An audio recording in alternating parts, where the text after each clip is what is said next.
Hello everyone, how are we all doing? Come on in, sit on down. Let's do a live Q&A session. It's been a few days since I last was on YouTube. I think the last talk I did was on a Sunday, and I think I had the guys on to talk about parasites, and then the day after I had the hijacker on to talk Millennial Kingdom. But I think it's time to get back to the clowns. The Nephilim looked like clowns, guys.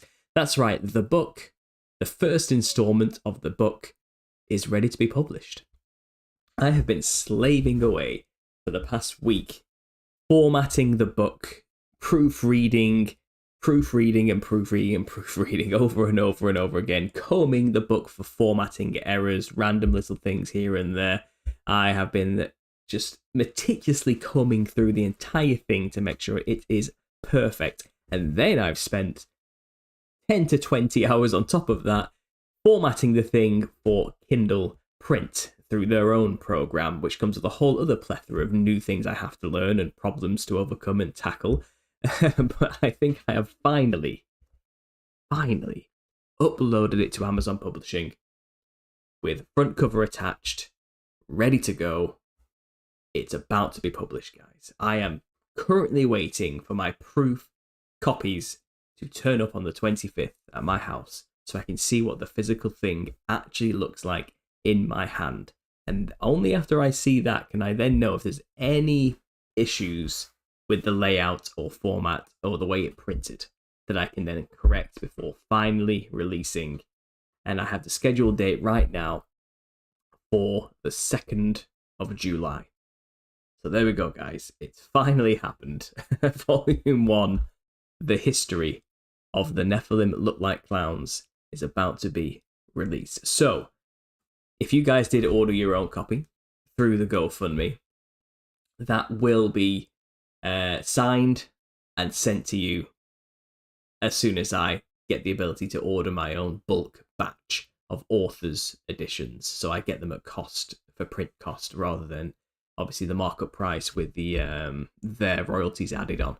So I get the books, but I can only do that once published. So once it's published, I will buy my copies of the book sent to my house, and then I will sign them personally and send them to those who donated $100 or more to the GoFundMe. And obviously some people have chosen to get this book. Some people are willing to wait maybe a year or more before both books are released to get the combined version. Part 2, once this has been published, part 2 will be then the next project. And this will be a 2-part series once complete. I don't think there's anything more I could really say about it once I finish this second book. I think the second book will pretty much round off every topic and subheading available under this topic. But the first book is 20 chapters laying out everything. The history of the Nephilim and the secret society's connections to the clown costume, sacred clowning, and DMT Jesters, the Hat Man. The whole lot. It's all there kind of summarized in this first book to give an overarching image of why the caricature of a clown is a representation of the Nephilim. Obviously, this is something I've been doing for years on YouTube now, since 2016, October 2016, when I first broke this theory. I have been showcasing through images a constant barrage of evidences to prove this theory. Visually speaking, and what I'm doing with this book series is I am compiling it together and I'm getting it out in written word format for you guys. But this talk is not just going to be all about the book. This is just an announcement at the start. I do just want to do a normal live Q&A with you guys as well. Ask me any questions you want to know about any topic at all to do with conspiracy, and I'm here just to have a back and forth and a conversation. But I do want to open this show by just explaining that, yes, the book, the first volume, is about to be published on the 2nd of July. That's the date I have officially chosen. Some pricing things are not quite set up yet, but I will only be releasing the print version initially in paperback and hardback. At a future date, there will be available for digital copies, and once I get it spoken and recorded, I'm going to do an audiobook as well in the near future. That could take a few months yet for both of those to be available. But print copy will be available in both paperback and hardback on the 2nd of July. So exciting stuff. I'm nervous.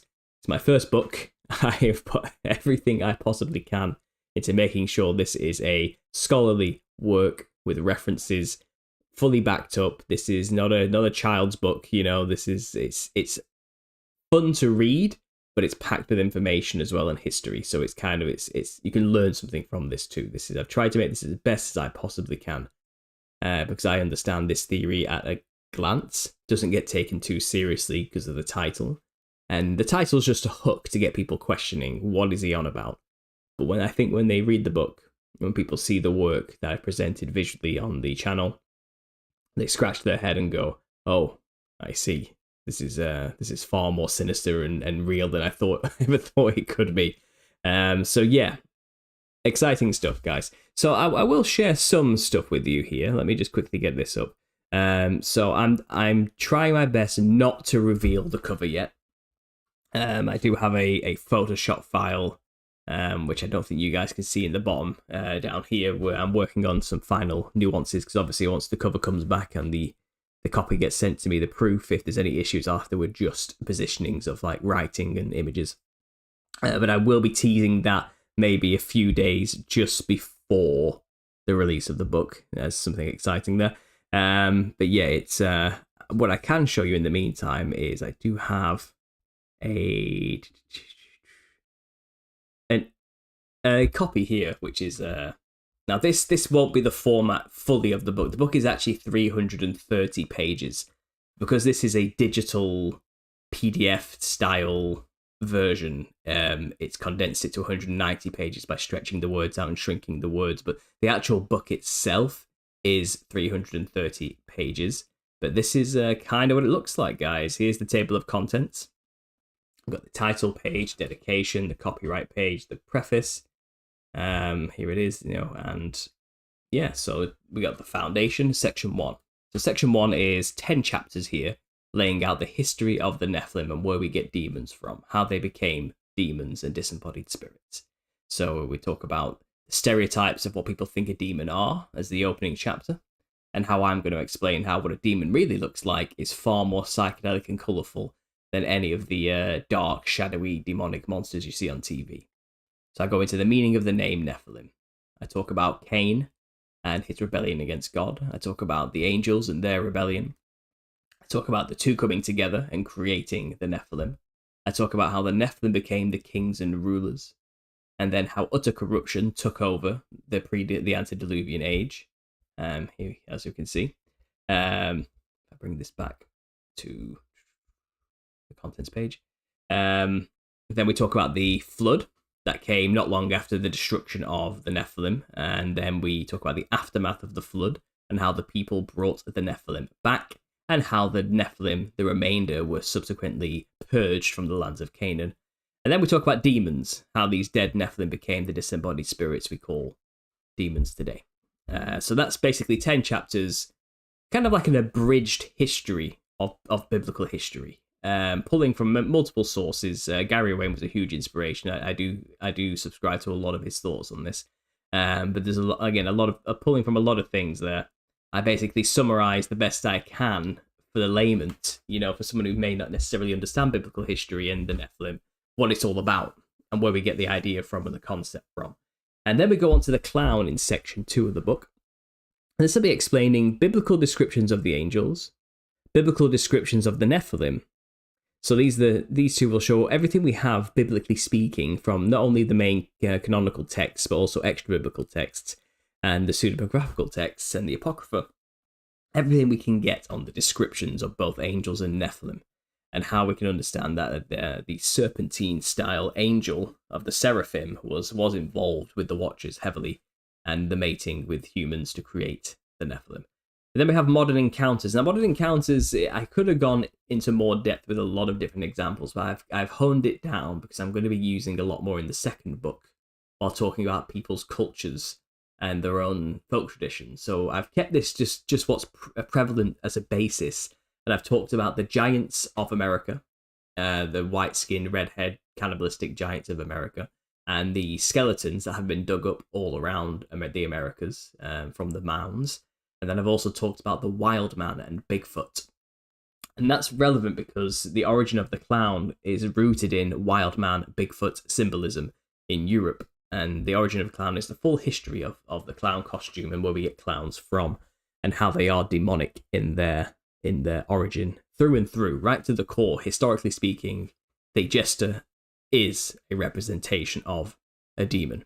It always has been through Harlequin. Specifically, the wild man variant. And then we go on to talk about secret societies and the circus and how they have been heavily influencing the entire thing since its inception in the West, from the costume of the modern clowns all the way to the modern circuses of today. And then we talk about the costume of a clown in the caricature, which explains fully everything about why a clown is a representation of Nephilim features all amalgamated into one costume, and why this is done, what the purpose is. We talk about the ringmaster of a circus and the equivalent to the Hat Man, the King Solomon analog. There's a lot of interesting stuff in there about Freemasonry, and the leader of the lodge is also the worshipful Grand Master, who is the ringmaster, who is the Hat Man. It's all connected, and obviously we talk about the Hat Man demon as well, and how that is manifesting in more modern times. We talk about Benadryl in there as well, and how people worship the Hat Man as a god today in bizarre underground internet circles. I talk about sacred clowning. My recent video in the series, The Nephilim Look Like Clowns, was a reading of this chapter here with images added. If you're curious, you can go and check that out. And then we talk about DMT jesters, the psychedelic experience, ayahuasca, and what people see when they're on there, and the tests that have been done, and documented scientific witness accounts of the jesters through these tests. And then we conclude basically explaining how this is not the end. Much is still yet to be shared in this series, even after I've documented the histories. Volume 2 delves into the continental subcultures and societies who partake in ancestor spirit worship and dress in features we call clownish from a Western perspective. So there's still, like I said, another 20 chapters to go, but this is one book right here, 330 pages, ready to go for you guys. Here's the reference list, as you can see. It's heavy. It's a heavy reference list. You can go check it out yourself once it's published, but I think it's about 360 or something. 383 references. And then acknowledgements at the back of the book for everybody who donated and did not wish to remain anonymous is right there as well for you guys. There it is. Perfect. So, yeah, exciting stuff, guys. Book's ready to go. I'm really happy about it. I'm happy to have this published soon. Like I said, I think it looks good. I think the chapters laid out right. I've tried to make it look as professional as possible. Who knows? Maybe in the future, once the book's finalized, I'll release a special edition with pictures and images and all sorts of things. But this is just pure information. This is what it is. I want it to be taken seriously because I'm talking about clowns, so I know that's difficult to do. Okay, but I think I want people to realize this is a serious piece of work. I'm not joking here, no pun intended. So there we go. That's probably as much as I can show you right now without giving too much away. I'll quickly switch this back to the webcam. Here I am, guys, looking haggard and rough. It's late. I've introduced the old microphone, which I used to use back into the new office I've got. It's still a work in progress. There's a lot of stuff to do in here. I haven't packed the printer. And we've been filling the drawers and everything with equipment, and we just need to get something behind me, don't we, on these shelves? Get some shelves up there. We need to get a nice chair in the corner, I think, for my wife to record her videos as well. And yeah, there's a lot of stuff we can do in here still, but I've set up the old microphone. I've adjusted all the settings so we're peaking in the right place. And it doesn't matter how quiet I am, you should still be able to hear me clearly. Or how loud I am, it shouldn't peak. Let me know if that's right, guys. Let me know if that works and sounds good to you and his levels are just fine, because I'm not 100% sure, okay? But that would be good to know. So let's go to the chat. Let's see what's going on. Let's see what people have to say. So we've got 3-9. A book, where can I buy? It will be on Amazon in just over 12 days, something like that. How many days have we got in June? Is it 30? 30 days in June? Am I way off there? Yes, I think it'll be available in about 12 to 13 days on the 2nd of July. We got Michael. Good afternoon from beautiful Montana. Thanks for being here, Michael. Hello from Utah. That's awesome, Paul, says KB8 Killer. Thanks, I appreciate that. You caught that too. You I give best wishes to. You're right on it. Excellent, thank you. Will it be on Amazon? It will be on Amazon, King Fluffs. Yeah, that's where I'm going to be publishing, self-published through Amazon. I have all the official documentation through now. I am now the official trademark owner in the UK for the phrase "the Nephilim look like clowns," which I can use on my book now to protect the book. And I know it sounds ridiculous that I've done that, but surprisingly, people have tried to steal my work in a real legitimate publishing style sense. And I've had to do this to protect myself. And obviously so I can make this book legitimately and get it out there. So that's a whole story that I may tell another time for another day, but it's one of those things where I've kind of face palmed and I was like, are you serious? Do I honestly have to go through litigious means now? Has my hand literally been forced to do these type of things? Yeah, it's silly. It's silly. I didn't realize just how brutal and cruel and horrible some people in this world can actually be. But I've seen some nasty, horrible, slanderous things thrown my way through emails in ways I did not even perceive were humanly possible because I called somebody out for stealing my work. But again, that's not something I'm going to go into. It's not relevant for now. But yeah. So again, once legal stuff was cleared, I was kind of got the get-go to go, okay, so let's publish the book then, because I've been rewriting and editing for so long. It's kind of, I don't want to overwrite the book, but then when I started using the editing software for proofreading, I realized there was a lot that I kind of missed: spelling error, grammatical stuff, the way conversation's supposed to flow. That as a writer, it's all new to me. I'm learning, so I did comb through all like 90,000 words to make sure it's good English. It's solid academic level presentation style English, and I've learned so much writing this book, and I'm not an expert by any means, but I think I'm glad I did it just for the experience of what it takes to actually write a book and the things that come involved. But yeah, I've self-published through Amazon, and even that is a whole other thing, and then you've got to tackle the minefield of royalty rights and percentages and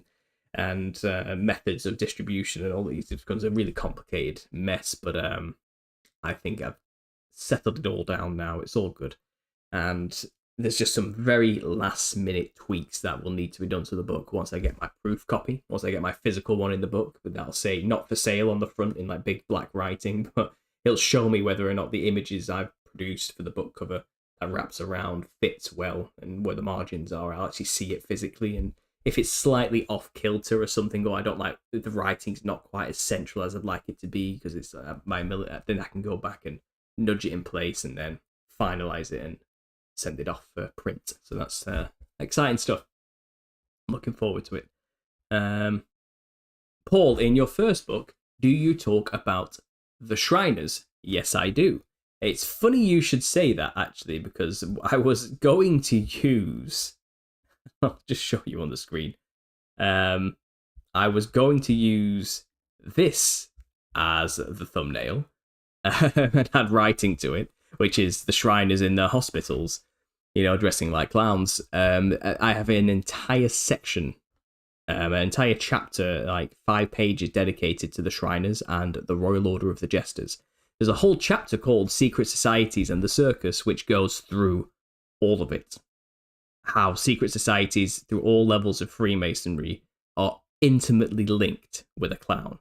They love clowns. They invented the thing, okay, quite literally, and it runs even deep today into the secret societies even today. It is of the highest honor and of the highest membership right and roles to be invited to be a jester.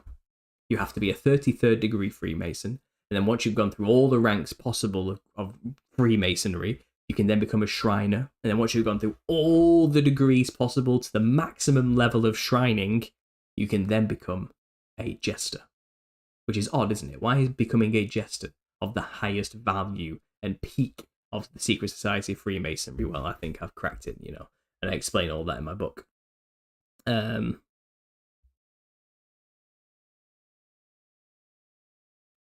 Ancient Ascetic says, I recently discovered your channel. Interesting stuff for sure. I recommend researching the mummers in Russia.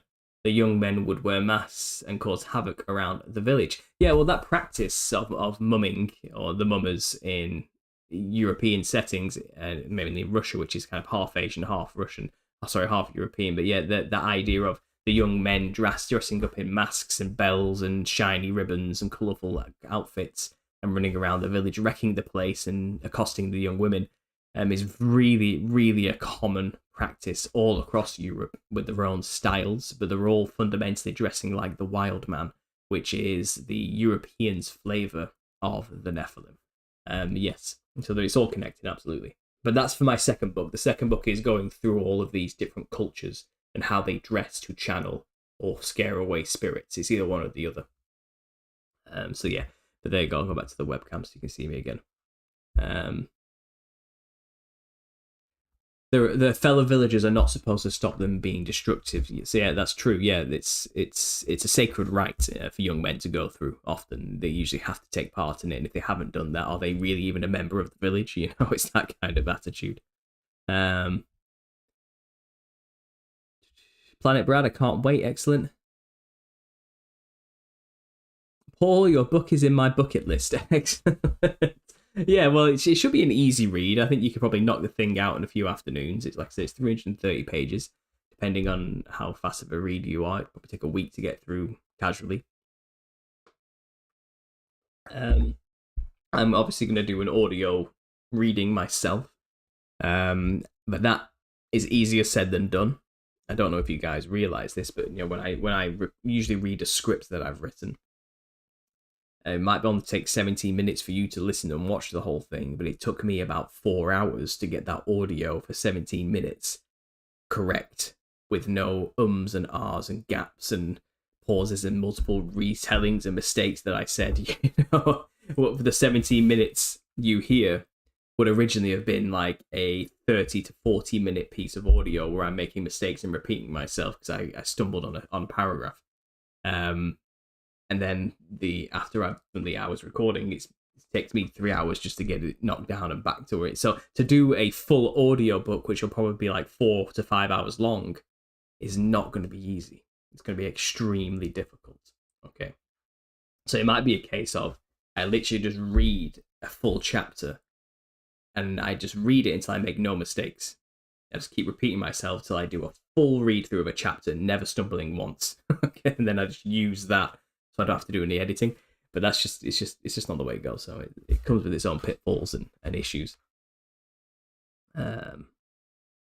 Yeah, I need to order a copy. Like I said, they'll be available to order on the day once it's published, once it drops. There's no pre-order system on Amazon for this. It's just going to be, it's published on the 2nd. You can buy it on the 2nd. So that's how it's going to go. You should add art to it, says Electric Edits. Don't forget to add sports team mascots, says Nephilim Worship. Yeah. Well, listen, adding art to a piece of book is something else. Okay, that's not just, it's easier said than done. There's such thing as copyright. You know, I can't just use people's images for my own book and make money off it easily. I have to pay for those rights, and that becomes an extremely expensive endeavor. But it's not even that. It's I don't think this book needs images yet, because I have all the images available on my website, on my channel. I visually explore it all the time. The book is a supplement. It's the thing that gives you all the raw information in text form for you to read and share with people. I think maybe in the future, once I've written the 2nd book and compiled this together, you know, and you have volumes 1 and 2, you can buy them separately, or you can buy the combined volumes 1 and 2. Way into the future, I might do a special edition once I've sourced all the images that are relevant together and, you know, made it actually a book that. And then maybe I'll do a special coloured hardback edition with images or something way into the future. But right now, I'm more interested in just getting the information down in writing and getting the book out, getting the words out, getting the actual content out. So it's immortalized in writing, so that way I can never lose. If my channel gets taken down, at least it's there. At least the information is there for people to find if they want to find it. All the frills and embellishes can come at a later date in the future. I'm not going anywhere, hopefully. I'm going to be doing this for a long time, you know. But yeah, so I appreciate though that people would want images, but I do hint in the book, look, if you want to see these things visually, you can always go to my YouTube channel and go click on the playlist. It's all visually mapped out for you, you know.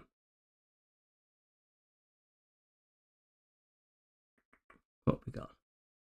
The Joker from a deck of cards. Yeah, there is that isn't as relevant as you think it is necessarily. I think that's something I might go into in the next book, because in the next book, in section 2 of the next book, so the first section of so there's volume 1 and volume 2. Volume 1's about to be published, the history. Volume 2, the now. The first section is going to focus on all the cultures and their costumes and all around the earth who still venerate the Nephilim in these folk traditions, whether they realize it or not. The source I'm explaining is the existence of these giants that were once on the earth.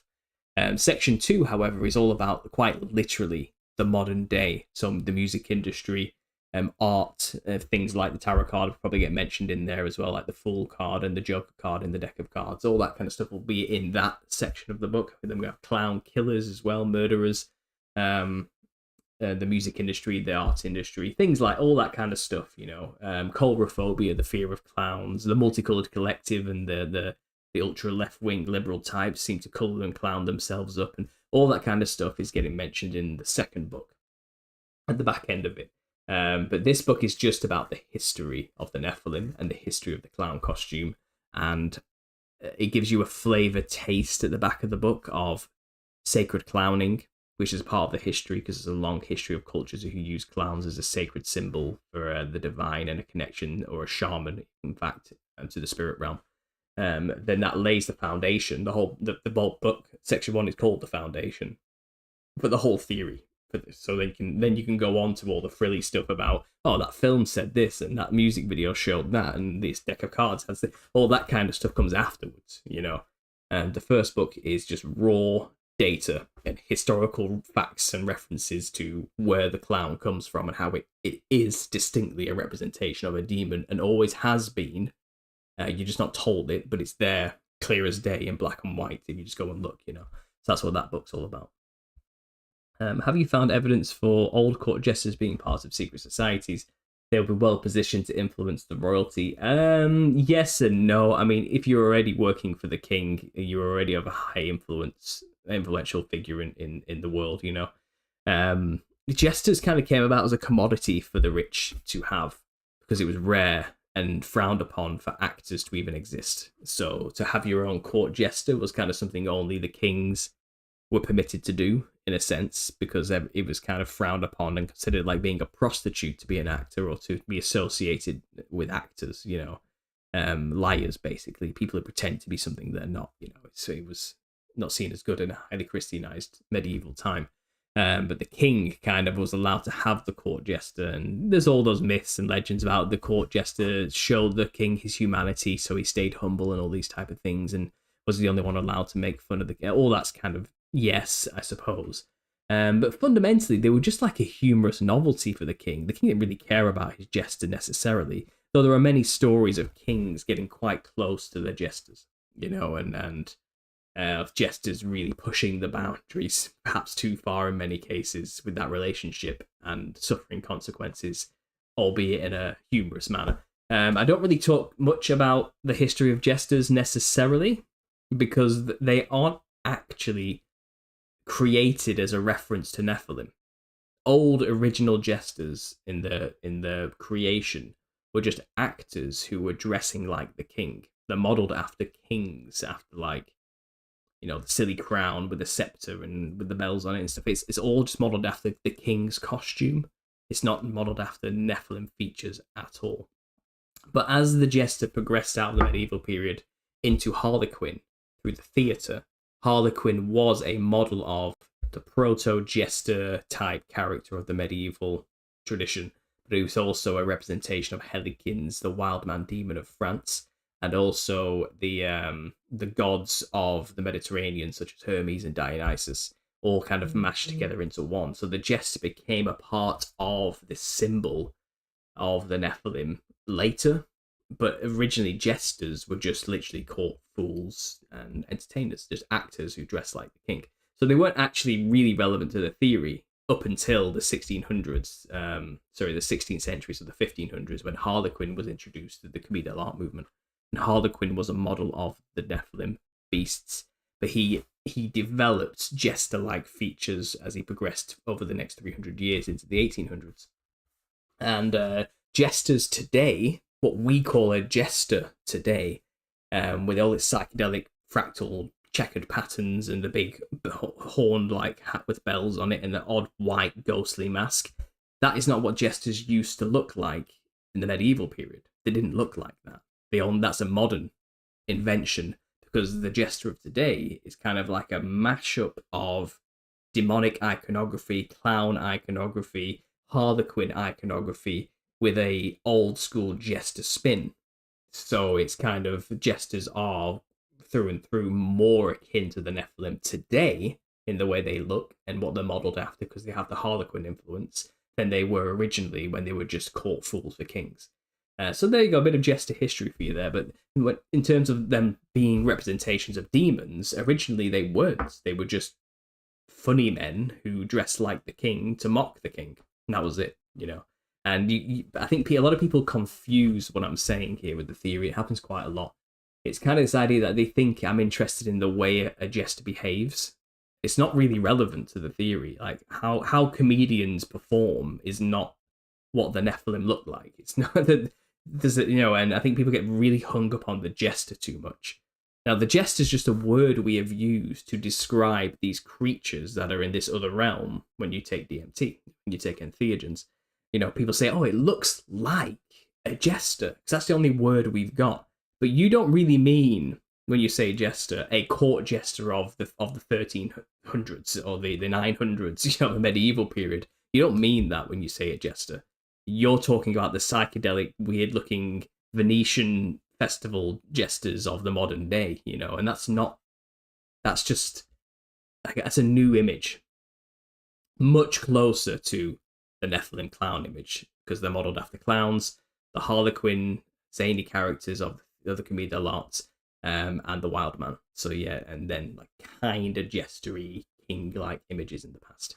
So it's a relatively new creation when you actually look into it. But yeah, the way I mean, you have to realize, you know, funny people have always been around for thousands of years, you know, like, and you do a cursory Wikipedia page and everyone always wants to tell me this. It's like, you know, the first proto-clowns and jesters were entertainers, pygmy entertainers for the Egyptian royalty 5,000 years ago. It's kind of like, yeah, there've always been funny people who make people laugh. That has nothing to do with the Nephilim looking like clowns. Like, you know, what I'm talking about is a very distinct thing that happened in the 1800s specifically, where these modern entertainment forms of the day, the theatre and the circus and the travelling performers, they were hijacked in the 1800s by secret societies, and they changed the way these stock characters looked and inserted into the costume, demonic figure like imagery, you know, things that represent demons in the spirit realm, and also how they looked physically when they were alive. They started piecing that into the costumes of modern day performers, like Joseph Grimaldi was suddenly dressed in a psychedelic fractal coloured frilled pattern dress thing with white makeup and wild crazy hair.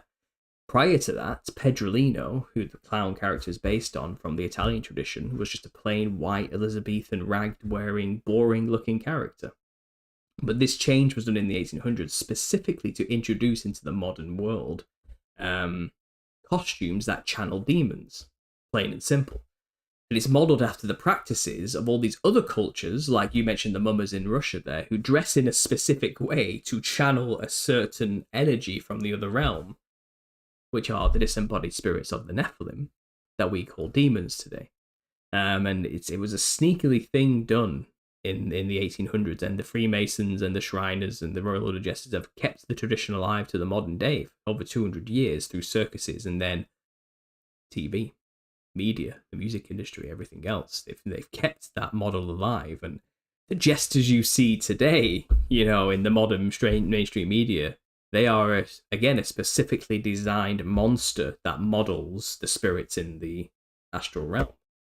Not the original weird, short-looking, deformed guy dressing like a king, like it used to be. And now it's something else, you know, and that's the point. They've been hijacked and manipulated to look more demonic, to represent creatures in the fractal matrix more so So when people dress like them, they become willing vessels for it without realizing it, because to dress like something is to mirror something in the spirit realm, and to, in the spirit realm and the physical realm are connected in ways we just do not understand. So when you dress like something, that has an impact in the spirit realm too, which is just adjacent, parallel to us, and is a part of us and everything. So when you mirror something in the spirit realm through the way you dress, you're bringing those two worlds together and creating a channel, and through that channel, they can get through and manipulate this realm in some way, or live vicariously through your senses or influence, or if you really want to do it and you know this principle, you can communicate with them openly and willingly. You create a channel to communicate with them, and they'll talk back, because they knew,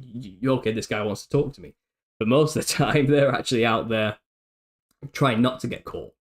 They don't want people to know they're around, So they do it through sneaky, subvert occult means, like, it's just a clown costume, bro. Don't take it too seriously, It was all done by design, is what I'm trying to say on my work here.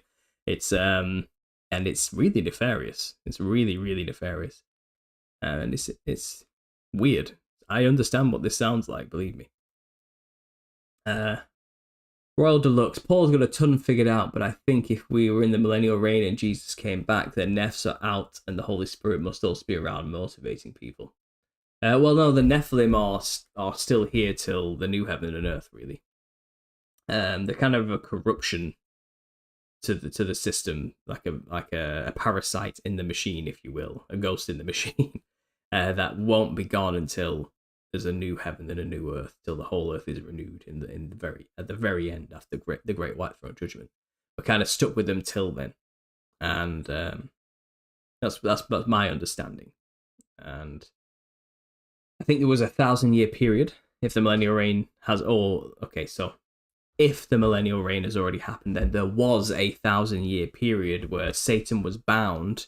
These demons had no leader or hierarchical structure anymore, or purpose or means to know what to do next. And also people were very, very, very, very aware of Jesus and their ability to subdue and control these things, that they had 1,000 years where they were just in those dry places, unable to do anything, incapable of really influencing people. I've heard speculation that a lot of them did still try and influence people in the deserts, people who were not conforming to the agenda, not getting on board with the reign. And they were suffering severe droughts as a result of this, for not making the pilgrimages and all these type of things. It's possible the demons were still running amok in those regions, and not so much in the regions where Christendom was supreme, because it's too dangerous for a demon. What's the point? You're just going to get cast out in a minute, aren't you? In a second. Things like that. But they were always been a problem since the flood, and will be a problem until the very end. And talking about Lake of Fire stuff, where everything's purged out of the earth. All this stuff in the spirit realm that's just corrupting everything is just removed fully. But I do believe there's also deals that were made. Maybe a lot of them were destroyed. But I think whoever read this somewhere, the devil basically said, or one of the devil's advocates or subservient members basically pleaded with Jesus, saying, "Oh God, saying, please leave me some of the demons so I can at least do the tempting thing. Don't take them all from me." And he was allowed to keep some demons to keep the free will thing going. You know what I mean? To be the adversary, to be Satan, basically, and have some influence in some way to tempt. Now, I've heard all that kind of stuff, but I don't know. There's arguments to say whether that's true or not, but I would say that I know from my personal experience, these things are very real. I know from thousands and thousands of testimonies that yes, demons are very real. Spiritually speaking, they're still here affecting people, and they haven't gone anywhere. And even if this is the post-millennial reign little season, then they've never went anywhere during the reign either. They're still here doing their thing until the very, very, very end. Their fate is kind of sealed, in a way. And they're just in it to get what they can until the time is up, basically. Yeah, there's a lot of theories around that. I could be wrong, but I'm pretty sure that's what's going down. Yeah. Paul, look at you, all totally knowing this topic inside and out. You are ready for Rogan, my friend. I don't think Joe Rogan is going to want to listen to this one. He's very much an advocate for DMT, and he's one of the people who's highly popularized the concept of going to explore the DMT realm to communicate with jesters, and I would say the damage that has done is it's a shame. It's a real shame. A lot of people are very, very ignorant of what they're dealing with here. They have made assumptions, which are way off base.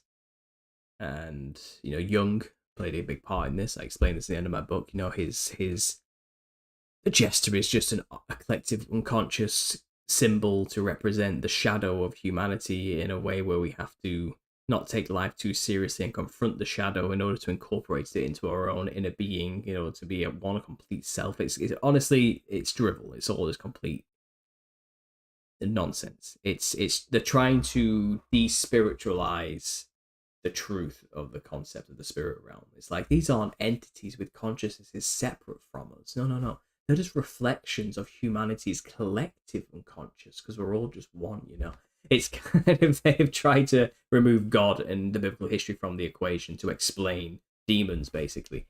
And they've come up with this archetype thing. We talk about archetypes all the time. And, there are many other flavor of Nephilim other than Jester. Don't get me wrong, they were some psychedelic things, some crazy creatures. And they don't all just look like jesters in the spirit realm. I'm sure there's vast variation between the way they look, because they are reptilian, lizard, human hybrid monster things. I'm sure there's vast variation in shapes and sizes of the Nephilim. I'm sure there are. And also, if it's highly possible that people corrupted themselves or Nephilimified themselves, as I've coined a term there, just before the flood, there was the mixing of kinds, as described in the book of Jasher, and that clearly explains that people decided to mix themselves with animals and started blending animals together genetically and creating chimeric, weird mashup hybrids, that's where you get your half human, half horse centaurs from, and half men, half bulls, and the dog-headed people, and the Mothman and lizard men, and all sorts of crazy things all sorts of cryptids were invented during that time. Mermaids, sirens, harpies, half bird, half human women, and all these type of things. All this type of stuff was happening just before the flood came. Almost like they were preparing for something, Maybe some people did listen to Noah and say, okay, well, I better do something to make sure I can ride this flood out, I better become a fish person. And lo and behold, you have full fish god religions developing just after the flood, because weird fishmen are coming out of the sea and starting religions. It's like, okay, so that did happen. The marine kingdom was established. Some real dodgy stuff went on just before the flood, and it's possible when those hybridized X-men, they used to be men, they're now mutants, they are X-men, who have done this to themselves. They've Nephilimified themselves. They became the new gods and kings, by virtue of their hardiness and powers, and that they developed from taking the strength of a bull and the wings of an eagle and all these type of things. But it's possible when they died, they have also corrupted the flesh and therefore the soul, and they're also stuck on the earth once they die, just like the Nephilim were, the original half-human, half-angel hybrids. So it could be that the spirit realm is also full of these things, these weird-looking hybrid creatures in spirit form, and God only knows what those things look like in spirit form. Probably way more psychedelic and weird than we can comprehend as well. Never mind the clown Nephilims turned suddenly into jesters. It's a weird thing when you think about it. And we know people who encounter psychedelic realms encounter creatures and beings of all shapes and sizes, but wherever a jester is encountered, it seems like that's the disembodied form of one of the Nephilim creatures, specifically, who looked a lot like clowns in physical form when they were wandering around. But in spirit form, they maintained the big wide serpent grin and the big glowing bulging eyes and the psychedelic coloured skin, and that comes across as looking like a jester, with the dragon horns, looking like a jester's cap and all these type of things. I think I'm trying to make a map here. Again, from what I'm gathering, these pieces fit from the histories that we know and from what we can observe, and what people dress like in these ancestor spirit worship cultures to channel specific demons or specific ancestors, as they call them, spirits. They have very specific masks to channel specific entities. The Sri Lankan religion specifically has a huge. It's Sri Lanka. It's based in like an offshoot of Hinduism and paganism and folk tradition. But they have the Raksha masks, which are used to channel snake-human hybrid dragon creatures, which are the Nephilim, and they have a very specific look, which is copied all over the earth because everyone dealt with them in their own way. Like a Gorgon looks like a Gorgon, for example. It looks like the Rakshasas of India. Mediterranean. See, like the Mediterranean and India, the Indic regions were full of these monsters. I'm not going to lie. Even if you go to the totem poles of North America, you can see representations of very similar looking creatures with the same mouth and style. And then Australia had their own flavour through the Wangina. It gets really weird when you look out at it. But you can see that, that's one style of thing to dress like to channel a specific spirit, which are the Nephilim. But they also have this other creature, a Nephilim creature, that controlled other spirits that brought sickness and illness. And you realise they each have their own individual mask. So could it be that the Nephilim had control over certain people stuck in the spirit realm and could use them in some way? I don't know. I don't know the specifics of that kind of warfare, spiritually speaking, but things got weird when you start looking at people's stories. But stories of the Nephilim are everywhere. And people don't realise that they're not called the Nephilim everywhere else. They all have a different name. And the second book is going to show you all of that clearly, where they can be found and what they were called in these specific regions of the earth. They were everywhere. Their numbers were vast. Like, they're not called Legion for nothing. These things are they spread like a virus, and they dominated everywhere they went. There was a time in human history in the ancient past where it was truly a terrifying time to be alive. And thank God the judgment was sent for these things to kill each other before a flood came and basically just dismantled everything they built, all the infrastructure these evil creatures put together. And then post-flood, he sent his chosen people out there to take them out, to cull their numbers to non-existent numbers. And today, there probably are smatterings of them, perhaps, but they are so low in numbers that they're barely hanging on to existence in a physical sense. But I think there are stories out there that show, even in the not so distant future, people were still encountering descendants of these giants in some way. Maybe more watered down versions, slightly shorter, not as psychedelic looking, but still giants nonetheless. Things got weird. And again, the first book lays out a lot of that history for you, and I threw a few fun hypothetical scenarios in there to imagine what it would have been like to live during that time or to encounter one of these things. I wrote little short stories, so some fun stuff is also in the book.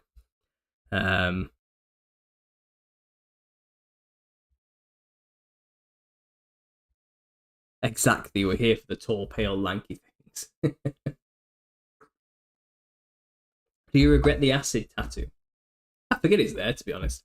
I got this when I was 17. For context, I'm 32 on the 4th of July, so it was a while ago, And I have a spider on my stomach as well.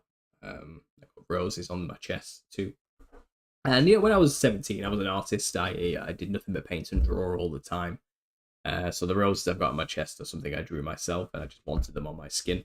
A red and a white rose. You could say it represents Lancashire and Lancaster, my hometown.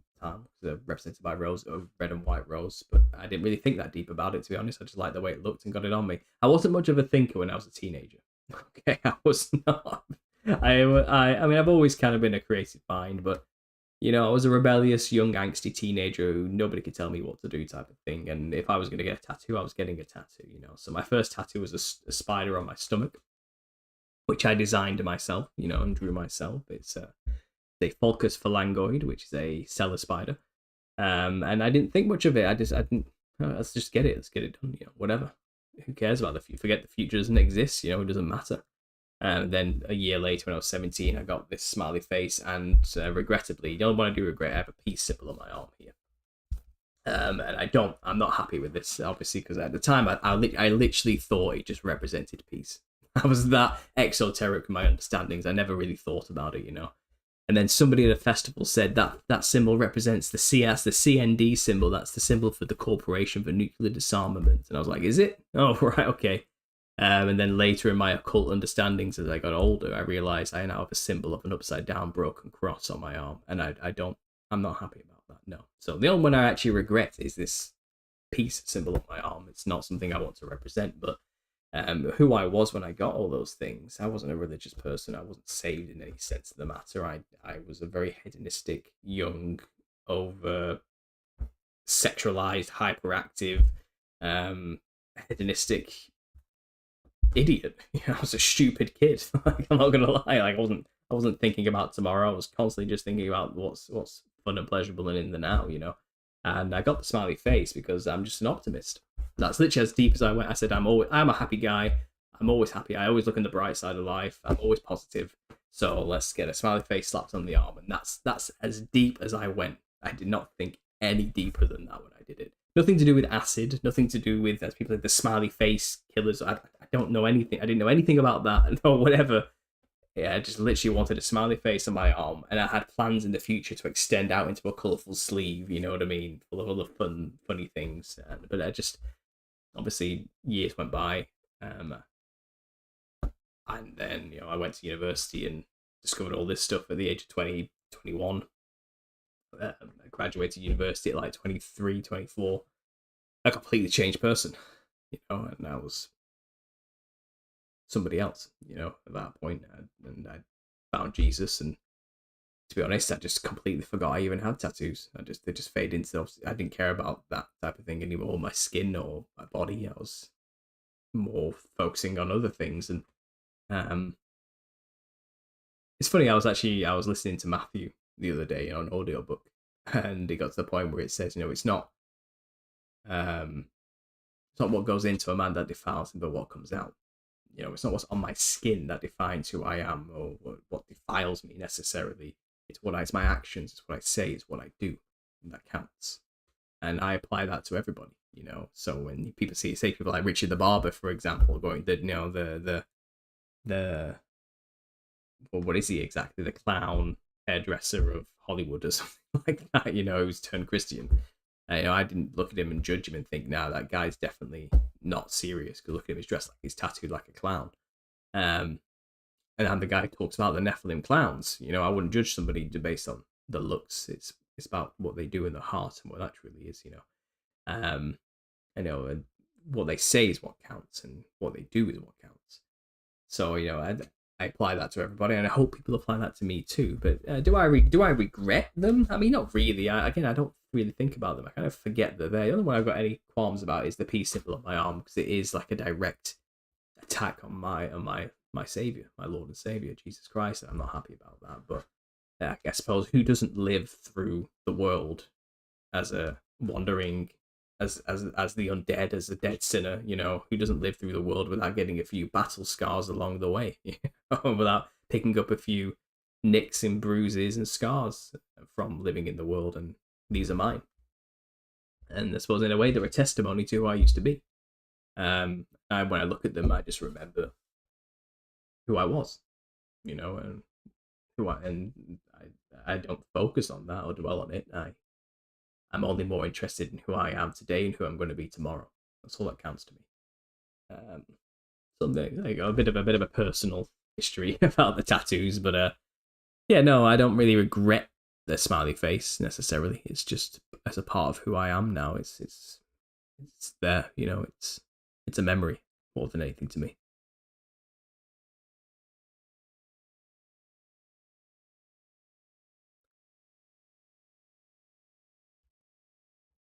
Sorry, just checking the chat quickly.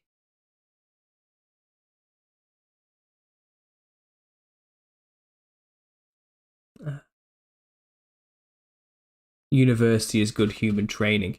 Yeah, well, no, I university for me wasn't like that, to be honest. It was I did an art degree, so I was pretty much just given free reign to do whatever I want for 3 years and make artwork about it. And then some guy would come along and say, "Oh, so what have you been thinking about lately?"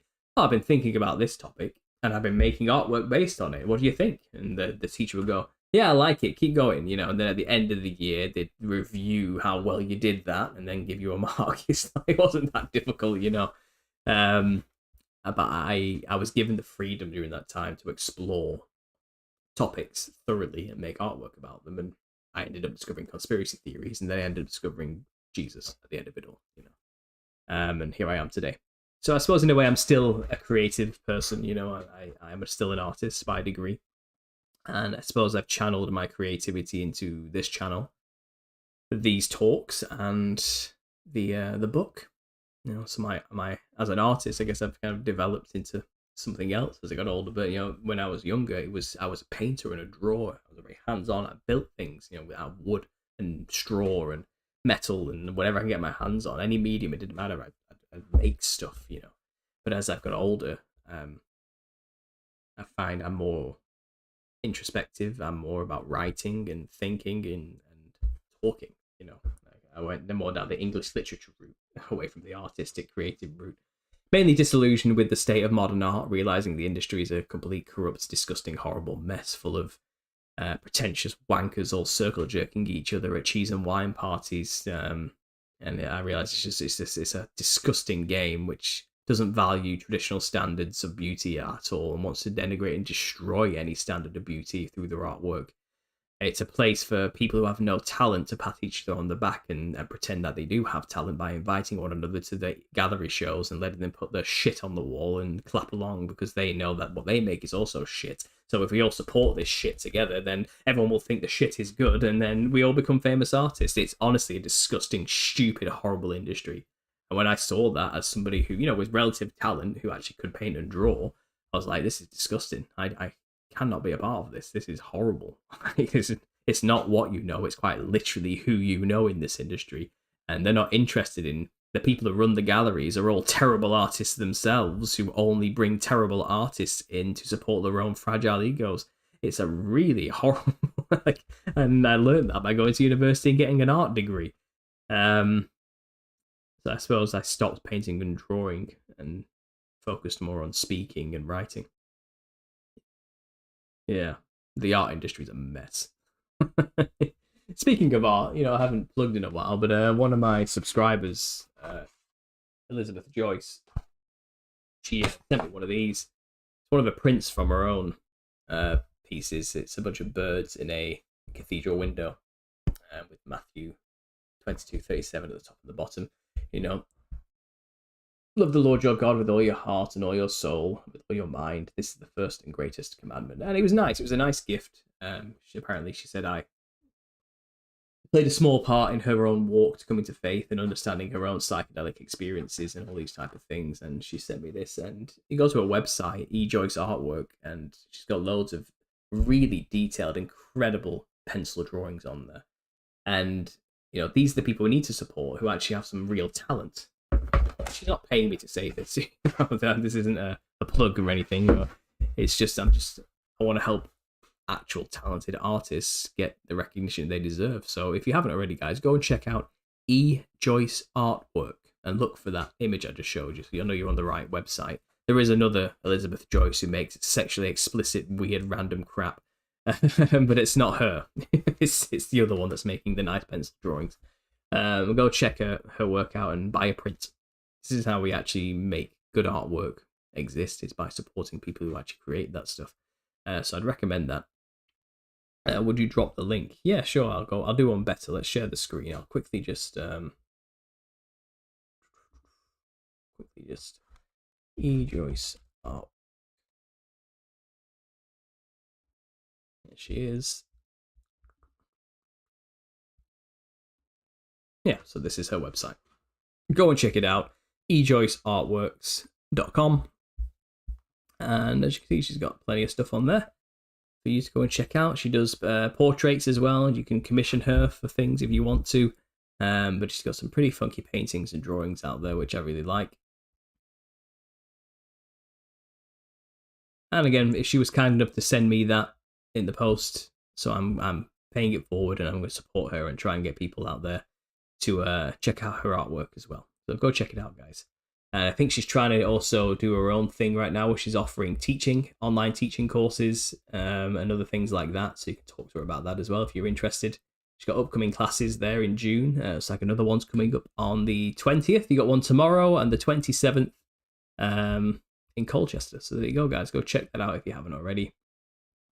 If you're interested in learning how to draw, she's your man. That's the one. Yeah. So Elizabeth ejoyceartworks.com. Go and check that out. Put link in next video. I think we all did.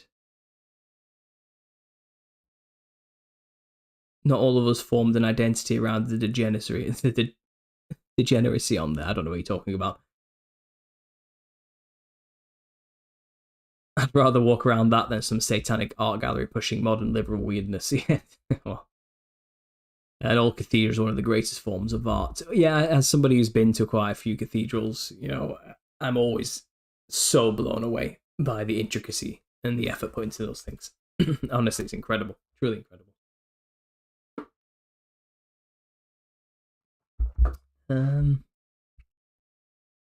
Kanga says, modern art can be really disgusting when someone vomits on canvas and calls it art. Worse, people agree. It's a sad state of art. It is. Well, like I said, they only agree because they're in the game of trying to make their own crappy artwork seem valid. It's truly just a messed up game. They are all working together to perpetuate their own terrible talent. And it's just got out of hand, really.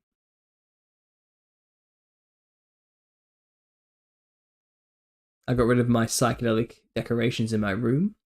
I feel so much calmer, says Hi Cartier. Oh, well, that's interesting. Oh, by the way, while I'm at it, I'm just gonna drop the link for E. Joyce artwork into the chat.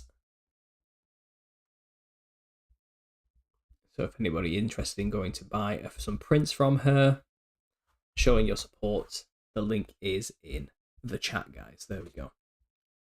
So happy for you, amazing bro, says Soul Sports Riddles. Thank you, I appreciate that. Wells Cathedral is a great one. Interesting. Talking about Deviant Art, Paul. Deviant Art. Yeah, Deviant Art's an old school one, isn't it? I've not heard of Deviant Art in ages. I think I used to be on there years ago. I don't think I am anymore. I think I had an account. Does anyone even use Deviant Art anymore? Seriously, does anyone, actually, a genuine question, does anyone even use Deviant Art anymore? I didn't think they did. Is it actually a thing? It really is still a thing, isn't it? It's probably all AI art on there now, right? It's probably all just generated through AI. It's probably all nonsense. Dream Up AI art is right there on the top bar of Deviant. Oh, yeah. Interesting.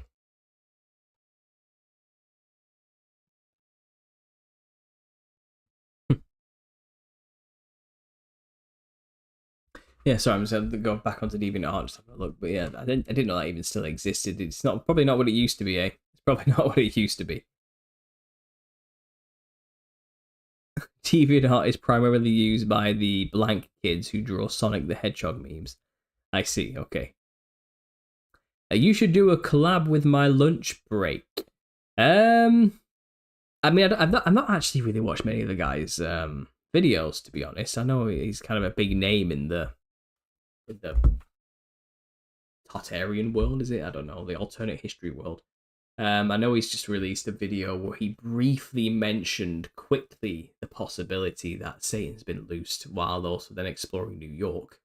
But I don't think he's the type of channel who's discussing the millennial reign as a serious possibility realistically, though maybe he's open to it. I don't know the guy. I've seen a couple of his videos ages ago, but I've not really kept up with it. But I know he's got big. I think he's like reached 100,000, and that's why he made that video. Is it or something? Maybe I could talk to him. Sure. I find it difficult where we would find common ground to discuss the millennial reign. Besides, obviously, the clear evidence that our history is a complete mess. But I'm open to it. I'm open to it. If anyone wants to send in my name and say you should talk to Paul from Understanding Conspiracy, then yeah, let him know, you know. But it's we'll see. We'll see.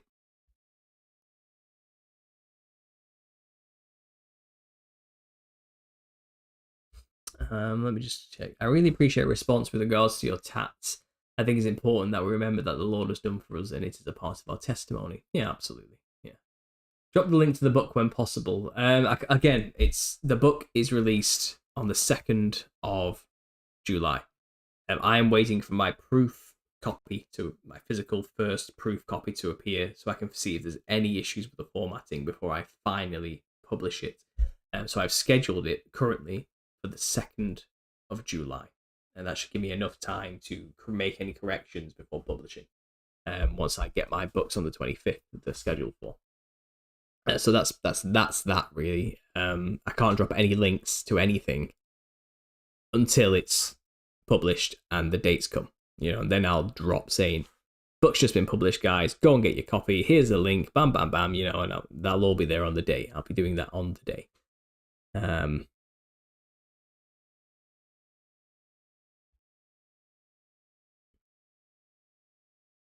I recently found your channel, says Michelle. I have binged almost all your videos. I can't wait to get your books. All right, excellent. Thank you. I'm glad you like the channel. Thanks for being here. Thanks for being in the live chat as well. I do like to have a bit of conversation with the community, and here we go. Sorry,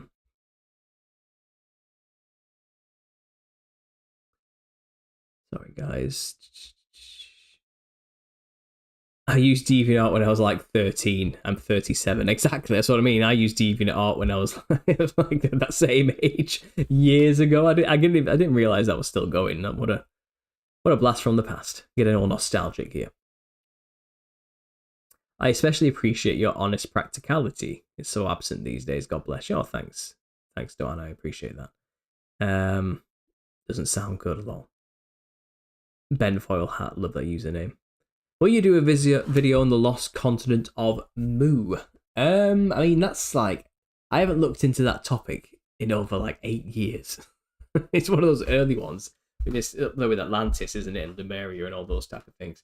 Maybe I'll have to go back and rediscover all the information on those topics. Maybe like it's been a while, so I don't think there's much I could say right now. I'm a bit rusty on that topic, but yeah, maybe we'll go back and explore lost continents and hidden lands on the earth and all these type of things. And yeah, maybe I will. But right now, I've got nothing to say on the matter because I just make a fool of myself if I tried.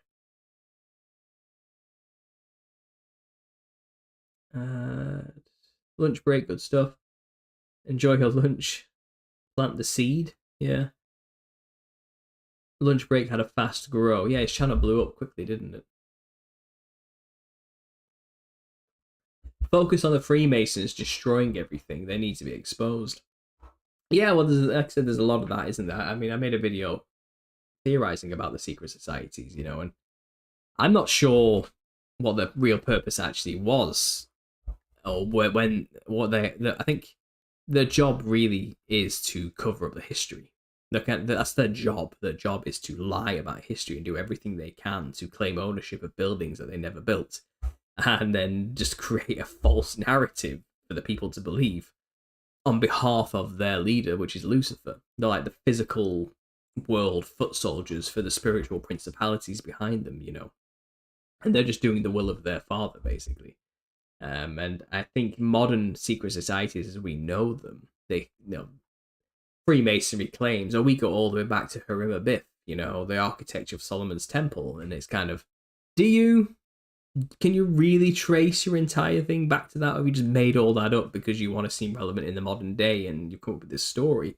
Or were you literally just the remnants of cults that lived during the millennial reign, perhaps, who have been pulled together under this new thing called Freemasonry, which is a tongue-in-cheek joke about stealing all the free buildings everywhere left behind by the rain, you know? And their job, they were just tasked with creating wacky, stupid, silly stories to justify the existence of these buildings. And they didn't do a very good job as well. They copy and pasted a lot of stories everywhere and gave a lot of credit to the same guy over and over again in a very short time span. And it's kind of like that's all they really are today, and the secret societies we have today. Though technically a picked up continuation of earlier serpent and sun worship cults and secret societies, they're a relatively new thing in terms of Freemasonry and shrining and all that sort of stuff. They're only about 200 to 300 years old, realistically. And they say the first Bavarian Illuminati was established in, 1776 or something like that, or 1777. And around the time, it seems, the short season was really kicking off. So, yeah, who knows? When will the book be on Amazon, Paul? The 2nd of July. So not that far. End of the month. That's right. The book will be available at the end of the month.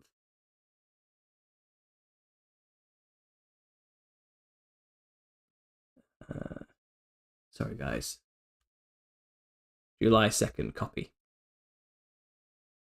1 hour Freemason history starting with Nimrod and Solomon.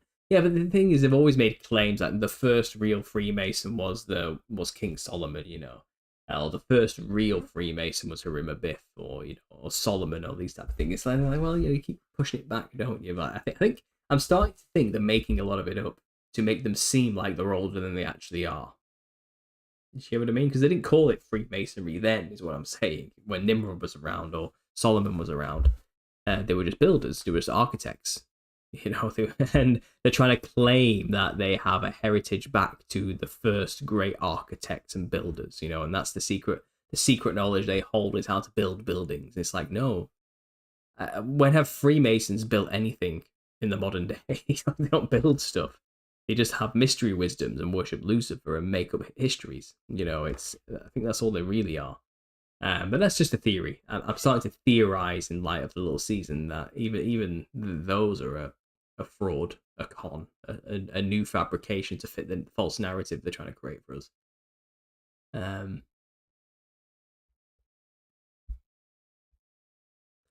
Lunch break takes the newbie on the ride until getting to the inevitable short season. My son is a Christian too, but I had so much trouble getting him to consider it. Shelley seems to be in some hot water with her subs too. Huh. Guys, one day look out for a book that rhymes with Achnimadius.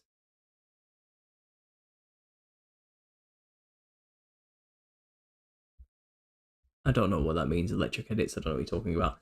Can you point me to any resources you use to research voodoo in Haiti? I'm going some generational stuff and need to look up potential history on the subject. Thanks.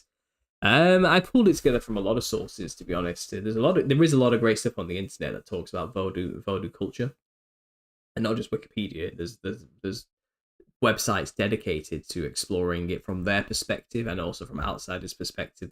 I look into the history of Haitian voodoo and the revolution in Haiti as well, which people claim, even in Haiti, that they made a deal with the devil to get that victory, and that was the day Haiti became the devil's country, in a way.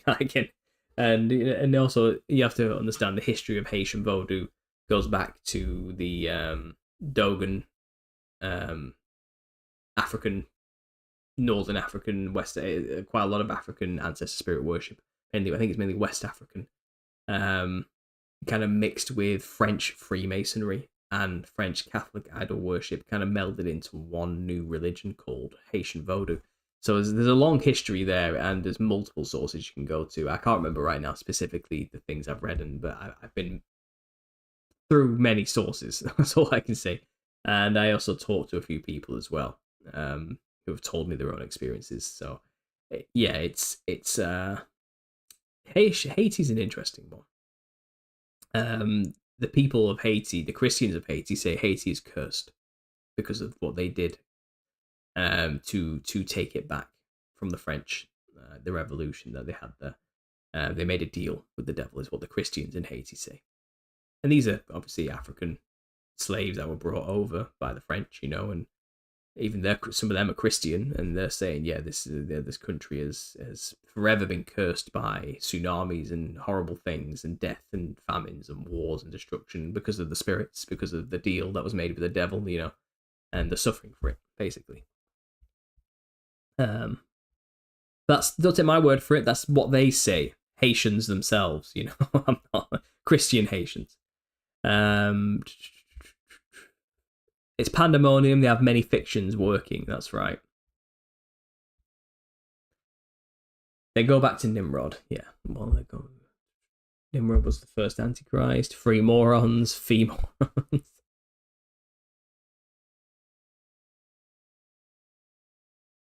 Joseph Weishaupt. Yeah. Adam Weishaupt as well. Technically, Cain was the first Antichrist. This is what I mean. It's all over the place. During Solomon's time, they didn't feel the need to write things down, kind of like he had computers or something. Interesting. Tell you what's interesting, something about Solomon. This is something I learned for the book, actually, and I didn't realize this, but I was looking at ayahuasca.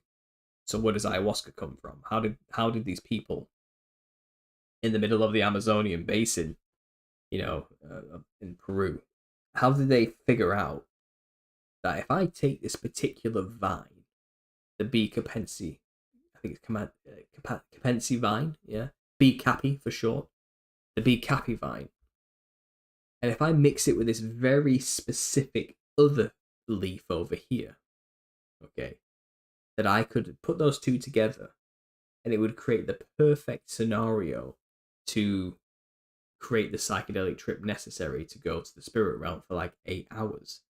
Now, how it works is ayahuasca, the brew, the B. capi vine is the thing that holds the DMT, basically. But the other thing, and there's many sources, many different variations of what they could use here. But the other thing they use, this other leaf, it has an MAO inhibitor in it, a particular chemical, which prevents the stomach acid breaking down the chemical of dimethyltryptamine too quickly. Because the problem is, if you just eat the vine, nothing happens. If you drink a brew made from the vine, nothing happens because your stomach acid burns up the psychedelic properties too quickly. And your body, you have these things in your body that attach to them and get them and use them up really fast so they don't have an effect. But if you use this inhibitor, this specific thing, this MAO inhibitor, which is found in this one specific plant, and then mix it with B. capi vine, which has the active psychedelic compound of dimethyltryptamine, it lasts for 8 hours. It goes on. It stops your body from breaking it down. Now, it seems on the surface like scientists have tried to explain this as, oh, you know, and I've got the studies in the book, but it's kind of, they're basically saying like, oh, well, you know, through hundreds of years of trial and error, you know, they finally got the right combination together and they made it happen. It's kind of, there are like hundreds of thousands of subspecies of strains of plants and things and variations that you could mix together to get this and only these things specifically get this result. It took the Western world to the 1950s just to understand the biochemistry behind an MOA inhibitor and how it works. But this tribe have known specifically about this particular compound and this effect for as long as their oral history has existed. They've known about it, you know. And the vine itself, it's called, they call it the vine of the dead or the vine of the soul or something like that. But it's actually more accurately translated as vine with a soul. It's really weird, okay? And what they mean is it's kind of like the gateway or the key to the other realm. But you need a key needs to go through a door. And the door is the leaf, the other thing. They have this weird way of viewing it and these analogies and metaphors to describe it. But they call it like it talks to them. The vine, it communicates with them, teaches them things. It's a living entity as they describe it, you know, and they kind of they value this vine to the utmost.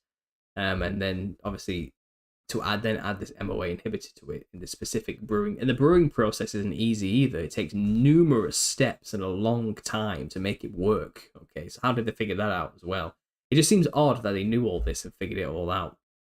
And all the scientists from the West and the anthropologists scratching their head and like, how did they do this? We just don't get it. It's just the odds are so minute. It must have just been chance, like random. They must have just trial and error got there somehow in some way. then when you actually ask the people, like, they say, "Oh well, the plants told us, the spirits told us, and also King Solomon taught it to our king." Like, that's literally what they'll tell you.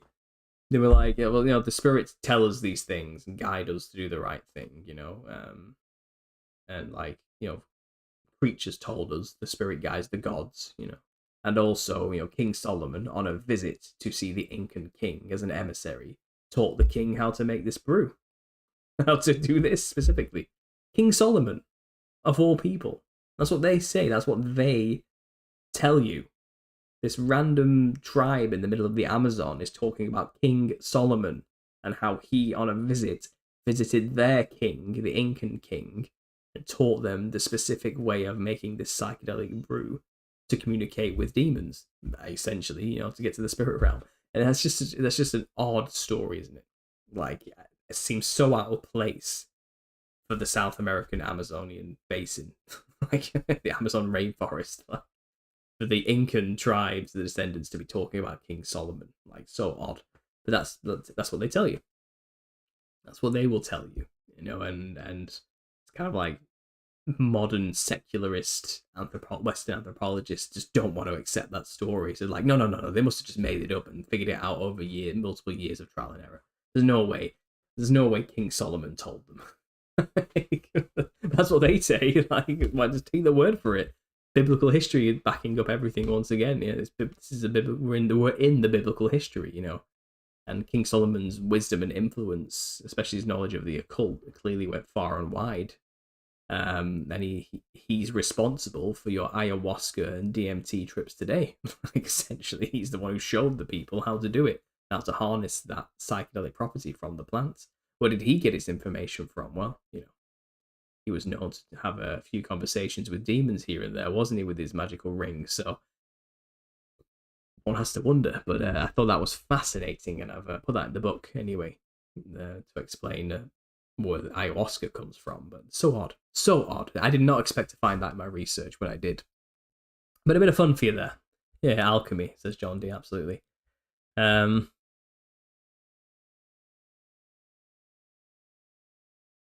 To go through this door, wouldn't that also be called a gate? Yes, yeah, they have their own metaphorical ways of explaining it, but it's kind of like the MOA inhibitor plant, and I think there's like 3 variations of plant they could use, mixed with this specific root vine, bee cappy, will unlock the potential of the spirit realm, basically.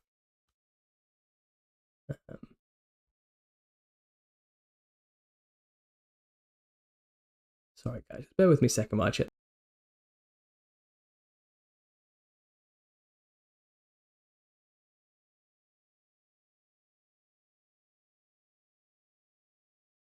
I'm thinking a gate to another dimension. Yeah.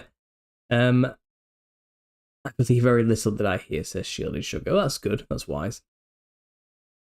Who in their right mind thought the King of Frog was a good idea? I know, right? The giant bones under the mounds. Yeah, I talk about them as well in the book.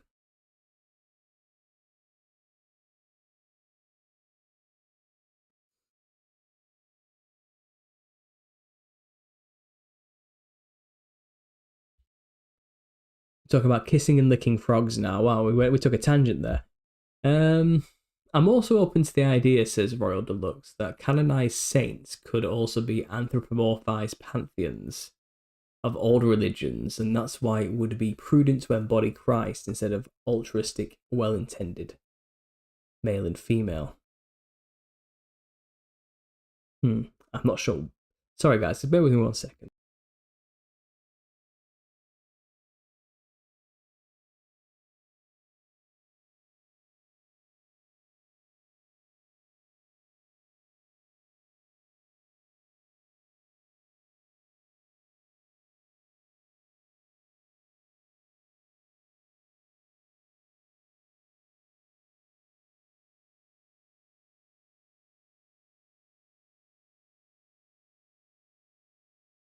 Catching game is when hungry is not easy. You try what you catch. That's true, yeah.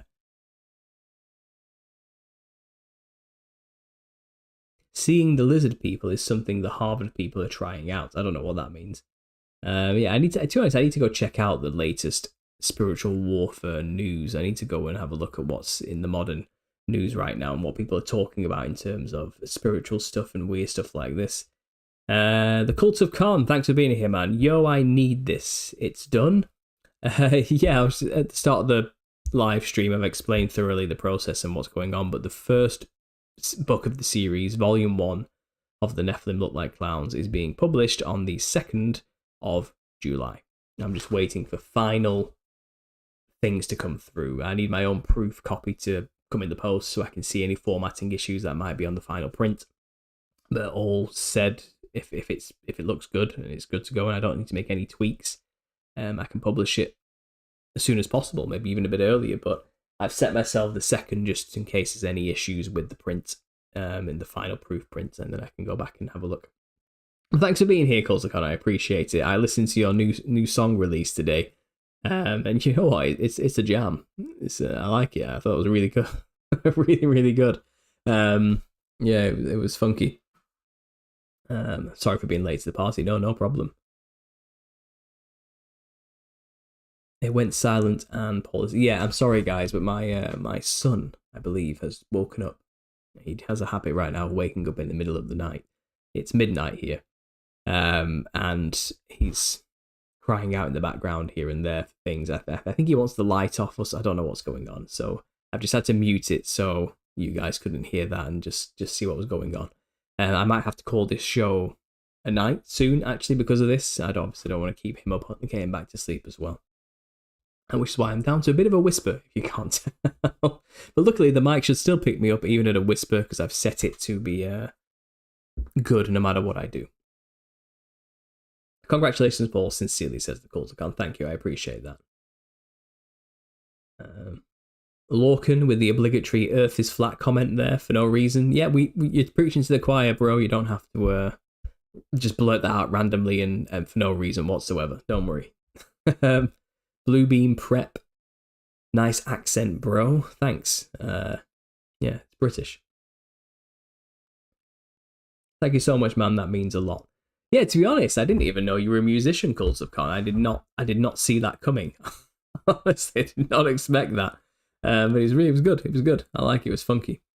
I wouldn't have put you down for the rap type, to be honest, but there we go. Is it rap? I guess it is, kind of. Yeah, something like that. But the beat, the music you actually created is actually really funky. I really like it. It's the right amount of weird and repetitive that I enjoy in music. Let's put it that way. I'm a huge acid jazz fan, so I got that vibe from it. But obviously, it's not quite. It's a bit more put together than jazz.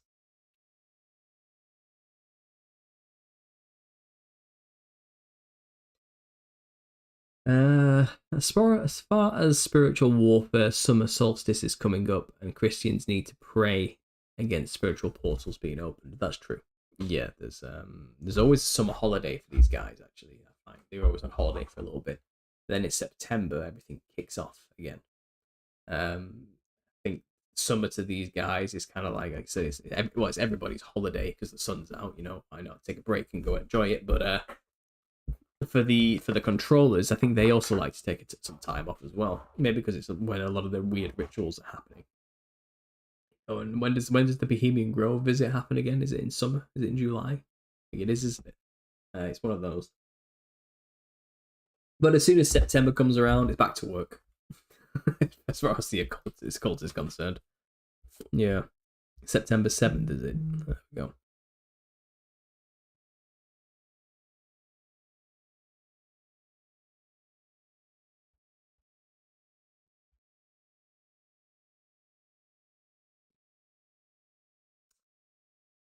Can you explain the real history and age of the Catholic Church if the millennial reign happened? Were they not ruling for as long as they say? Well, I think it all depends. So one theory I've heard around is that obviously you have the early church fathers, and the church always claims an apostolic succession all the way back, to the beginning, to Peter. But if our history has been messed up in a lie, it's possible there was like a 3 to 500 period after Christ's ascension where they were waiting for the millennial reign to begin, and a church was set up, you know, and that could have been the Catholic Church of the time, the Roman Catholic Church, so called, whatever. That could have been the original church that was established, waiting for Christ to come with the millennial reign. And then the worst year in history happened in about 536. It's possible the millennial reign began then, and the saints began to rule, were resurrected, and everything changed by that point. So there was an early church father period, and a church was built in preparation for Christ to come. Okay, and that's once the millennial reign ended, it's highly possible that that church was corrupted, and it's what we call today the Catholic Church. And it maintained much of the same iconography of that. It might explain the saint worship involved with that, you know, the icon worship as they call it. But what it is today, it's not what it originally was in that early church father period, and let's say the Byzantine Empire period, you know, where there's 1,000-year reign of Christ, 1,000-year empire of the Byzantine Empire. But to cut and loose, just put the years exactly where we've been told, I don't think it actually works. And it's also possible, once the millennial reign ended, it was like a reset on the calendar, and they just started counting again from where they left off in 536. But this time with the new takeover, the Satan, you know, the non-millennial reign church, or the people, the remnants of the millennial reign, try to carry on with it. It seems like at some point they reset time and removed that 1,000 years from history and just started again. You know, and I've heard this theory as well, and these aren't my ideas. These are just ideas I've heard. I'm compounding them all together. And the hijacker was basically saying they just completely annihilated 1,000 years from history and just pretended it didn't happen, and picked up where they left off and just carried on. And even though, let's say, it's the year 1536, they just continued like it's still the year 536 and started counting from there. You know, and then we have the histories we have involving the new Catholic Church, which involve the Crusades, the Muslims, and all these type of things, and up until today, you know. But that came after the millennial reign, not during. The millennial reign was just 1,000 years of peace and prosperity, which has just been erased from history. And it's possible the 2,000-year history we have is true, chronologically speaking, but between 536 and 537, there was 1,000 years that happened that they've just removed, just said never happened. So really, that means it's not the year 2024 right now.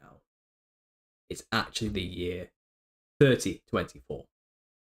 But they've just removed that 1,000 years, and we think we're living in 2024. I've heard that idea as well, but I don't know if that, like, I can say if that's the case. You know, I think it's more likely dates have been messed up. Historical it's characters have been repeated, false histories have been, narratives have been created. Time's been stretched in certain time periods and regions. Things that they say lasted 100 years only lasted a week, and things that they lasted a week over here were spread out over 50 years there. I think there's a lot of convolution going on, a lot of confusion about the chronology of events as well. I think an event that was documented in history with one name was also documented by another people by a different name over here, but the historians then said they were two separate events separated by 700 years, when really it was the same event just described from two different cultures' perspectives. All that kind of stuff has been going on, you know. And there's been many chronologists who have been arguing over this for thousands, like 1,000 years. And we mainly go by the Jesuit Scaligerian chronology for our modern history. But even that is just one chronologist's answer for the history and time. There are many chronologists out there with alternative opinions and ideas on the matter, and I don't have the answers. I'm not a chronologist. You know, I'm just a guy whose like mind's been blown by this concept and is just trying to hash it out, like many of you guys as well. But yeah, I don't think the Catholic Church we have today is the original church that was established by the early church fathers, which we have the writings for. But hijackers seem to say that actually the early church fathers came after the millennial reign. So his argument would be 70 AD happened, millennial reign happened, 1,000 years up until 1070. That's the reign of Christ. As soon as Jerusalem was destroyed, 1,000 years. Okay? And that ends, and then you've got all these people left in the remnants of this church with no leader, no king. Jesus is gone. And it's just the little seasons began. And then you imagine you have these people who lived through the millennial reign who are still around, who are like, okay, so we need to keep Christianity. We need to invent Christianity, basically, so people can still remember Jesus. So that's when the canon was compiled. That's when the books were written, were put together, and that's when the early church fathers began, because they were literally the fathers of the church immediately after the millennial reign, maybe headed by Peter for a short time. I don't know. This was his theory. I need to hash it out. There's a lot of questions behind all that, and that didn't even begin till after the millennial reign. So then the history we have is accurate, minus 1,000 years. That's just missing. So we've just started counting from 70 AD as though that 1,000 years never happened at 70 AD. That's kind of the game we're playing. So that's one way of viewing it. But then other people view it as no. The 1,000-year reign happened during our history. We call it the Dark Ages. But that was really the light ages of Christ, and he's just been scrubbed from that time period, and all the events that happened, which Christ may have been involved with. We've given him different names and called him something else, but really they're talking about Jesus ruling during that time. There's that as well. There's many angles you could, and I don't know which is the right one. I don't know, and I know some people would still argue this is all just a load of nonsense, and it's not true at all, and the reign hasn't happened yet. We're still waiting for tribulation to come. We're still waiting for the millennial reign to be established. Then you have other people arguing, saying, no, we're already in the millennial reign. The millennial reign is eternal, and we're just living through it. This is the new heaven and earth, and it's all done, and the book of Revelation is finished. It's finished now, it's done, and the millennial reign has happened, is always happening, and the eternal kingdom is here now, and will be here now till eternity. The earth will never pass away, I've heard that argument too, and it's all metaphorical. There's no physical reign of Christ on earth. It was all just us, Christ and the Holy Spirit working through humanity to establish a kingdom on earth, which is a reflection of the kingdom in heaven. And that's us. It's up to us to take control and priority to do all of that, and with the Holy Spirit as a guide. I think Shelley, maybe from No Place Like Home, is leaning more towards the full preterist. All of Revelation was completed and done and dusted.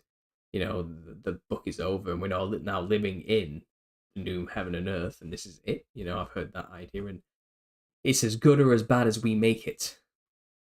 And it's as good or as bad as we are in touch with God and Christ, basically. And now we're living in a world where people are forgetting that. Things are getting worse. But if we go back to going into the will of God and accordance with God, the world will get better again. And this kind of, we're forever in that balance now or something. I think that's roughly what she's saying. I don't know.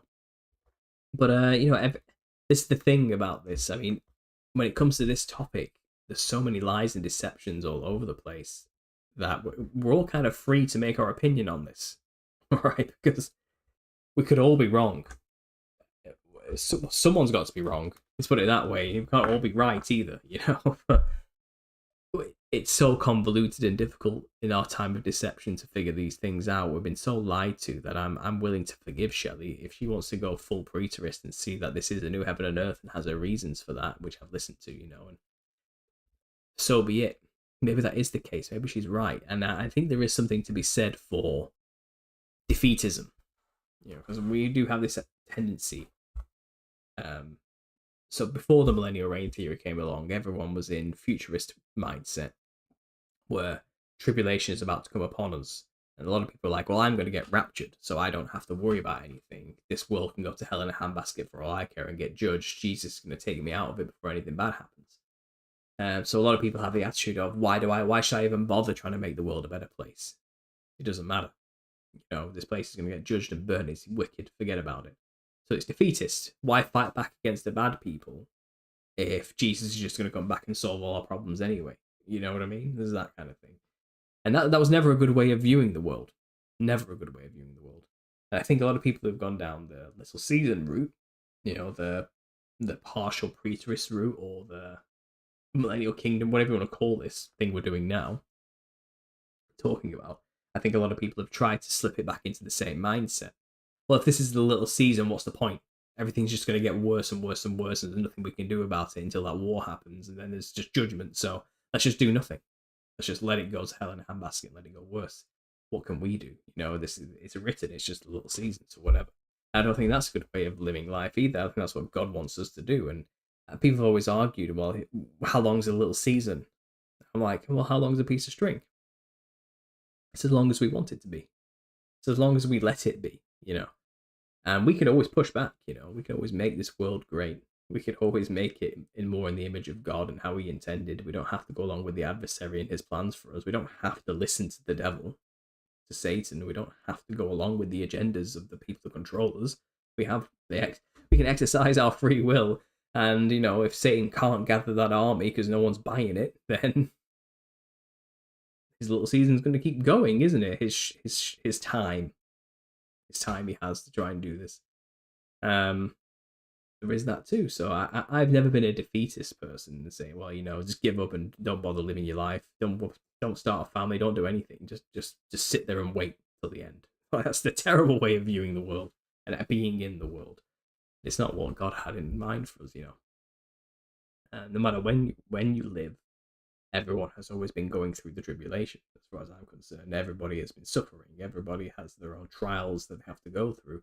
Every civilization and every individual is constantly suffering on this earth and has to overcome and get through those tribulations and those hardships.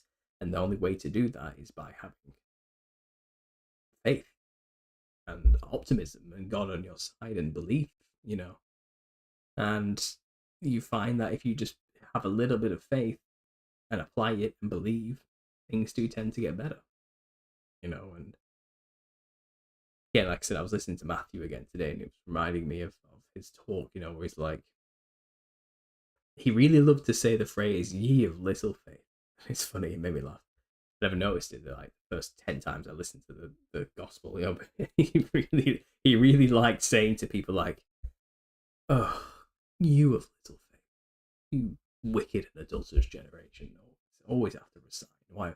Why do you have no faith, And you got all these pagans and centurions coming to him who have absolute faith in him, And he's like, why? I cannot find anybody in Israel with as much faith as you. Like, go. He's alive. They're healed. Go. Your faith has saved them. It's done. And it's like, it's just explaining, all you have to do is just have faith that things will get better because you believed in him. And things will. He will give that to you. And that's amazing. That's good news, It's that simple. And I think we forget that sometimes. And I don't do these things to get people in doom spirals. I'm an optimist. That's why I got this tattoo when I was 17, as I explained earlier. I'm a happy person. I tend to stay positive no matter what's going on, because I'm always been of the mindset of getting upset and angry about things doesn't change the thing. And the outcome's going to be the outcome, whether you're upset and angry along that process or not. Do you get what I mean? So why not just let the process happen and the outcome's the outcome, and not stress about it the entire way? That's kind of how I always viewed the thing. And that's how I viewed life overall as an overarching thing, and that's how I've kind of applied this information and knowledge as well. It's kind of, well, as scary as it all is, and as unknown as our reality is and how corrupt and lied to we are, I know who I am within it, and I know I'm a free agent, and I know I can influence the people around me to have a better life while I'm here, and that's well what I do along the way. It's kind of, no man, no, I might not even have tomorrow. But none of us could have. Tomorrow is not a guarantee for anybody. I don't mean that in a the world's going to end sense. I mean that in a anything could happen at any moment. And, Jesus came so that we could have life and live it more abundantly. God wants us to live. He doesn't want us to live in fear. He doesn't want us to live in some kind of depressive state of doom, a red-pilled, black-pilledness of some kind. He wants us to just go out and live your life. Live the life I gave you. God, you do something with it. And like I said, I've said many times that he's got a plan for you. If you want to follow it, go and follow it. It's the perfect path you would love to do and want. He's got it. Go and do it. Go and claim it.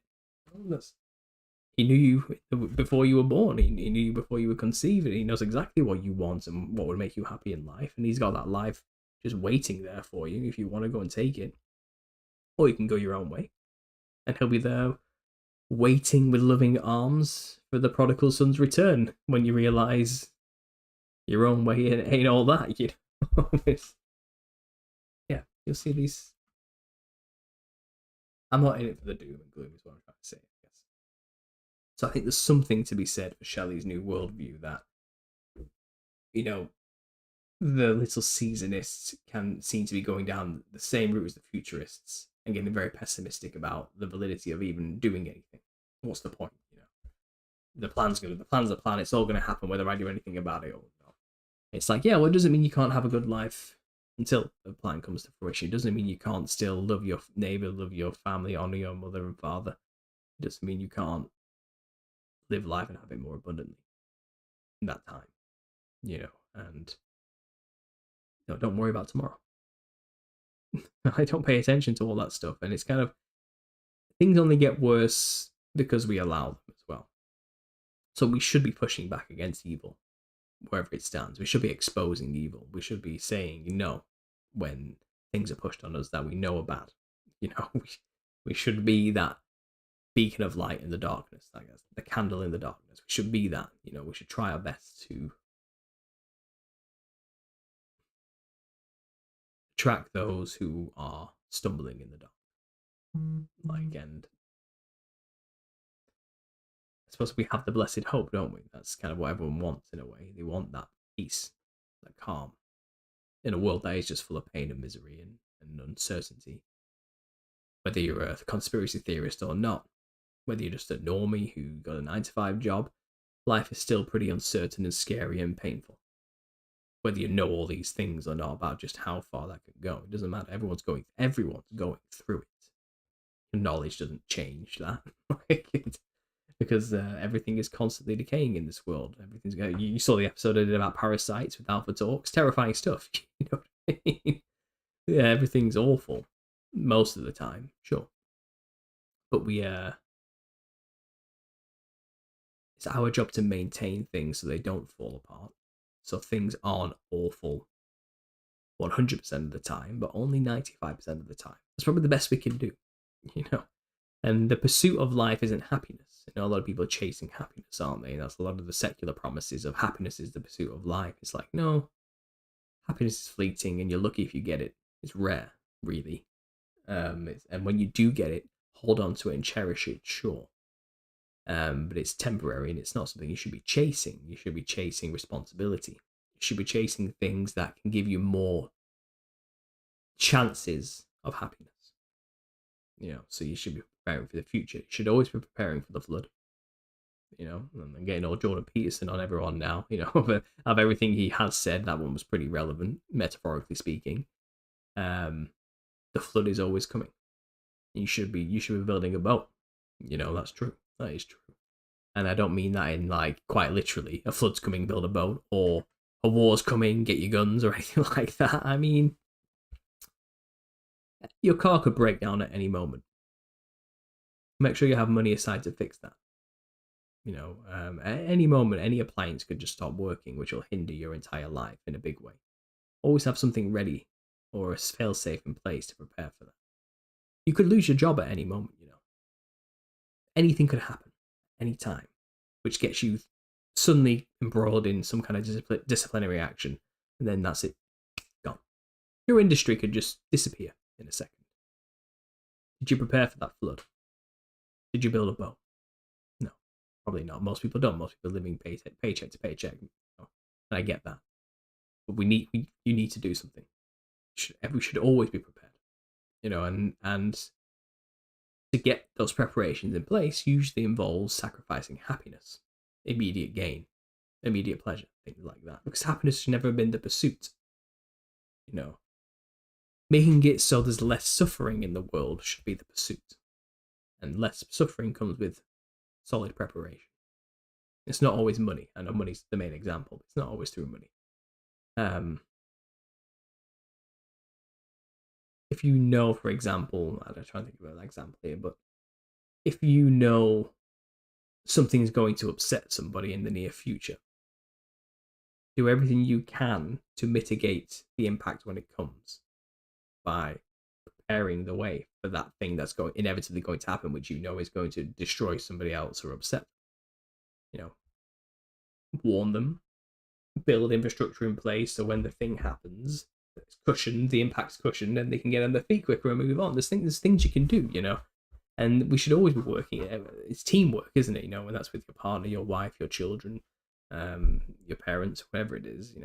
I think the family unit has degraded quite a lot, unfortunately, but we should keep it strong. And these are just practical advice here, which is biblically grounded, and fundamentally, it's all based on faith. Just have some faith. And there's something to be said for a positive attitude as well, and how it impacts the soul and the spirit and the body. When you stress and worry about things, you get ill. The parasites kind of get stronger, don't they? And things get infected, like your wisdom teeth flare up, which I had to deal with while moving house last week. And it's kind of that got infected, because I was not sleeping because I was stressing and working hard to move home and get the deposit back on the old house while also running a YouTube channel and writing a book. And it all got to me. And when you do get run down and stressed, because I didn't really prepare, I had poor planning. Well, my body broke down. I got ill, and things. It's all in tandem. You live and learn, don't you? As well. Like I said, we all make mistakes, so get back up and carry on. But it's fundamentally a matter of faith. Really, that's what it comes down to.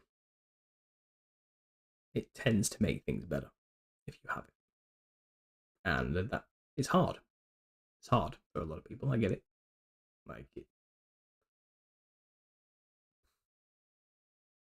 To have faith in Jesus seems easy to me, and I guess I'm lucky because I have personally been saved by him through demonic attack, and I know he's real. I can't deny it. And my faith is based on real, tangible things that happened that I couldn't deny. It's kind of the Paul's road to Damascus moment. After that, how was he supposed to say, "Nah, it's not real"? I've had one of those moments too. In a way, it's kind of like, okay, well, I can't deny it. I'd be a liar. I'd be probably blaspheming the Holy Ghost if I denied this now. It would be terrible. I can't do that. But I know not everybody gets those moments, and I know it's hard. I really do. I can see I was there. I get it. It's not easy to put faith into Jesus when you don't know him, and he's never personally shown up for you or anything like that. But I think he will give it time and enough faith. He wants you to put in the effort first. You know what I mean? It's a relationship. You have to get to know him, type of thing. Yeah, sorry, let's look at the comments, guys. I went off a bit there.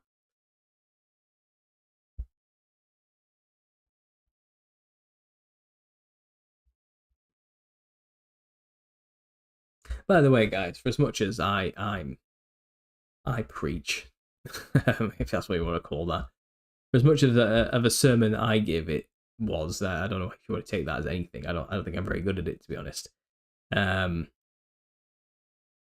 The Cult of Con is really good, and he's viciously, painfully underappreciated on YouTube. Like the algorithm is not treating him well. He only has like 100 subscribers, and he deserves a lot. So the Cult of Con is in the chat, and he does a Sunday service where he just speaks from the heart on biblical concepts and gives a sermon on it, and they're really good, and relatable. And you should go to his channel, The Cult of Con. It's in the chat there.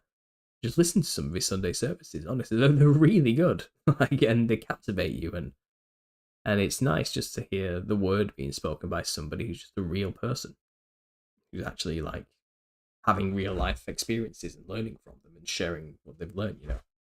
And that's kind of what church is for people like me and many of you out there. It's just listening to each other talk about our faith and the struggles involved, and growing with each other through it, and that's what church should be. Where two or more are gathered in my name. It's as simple as that.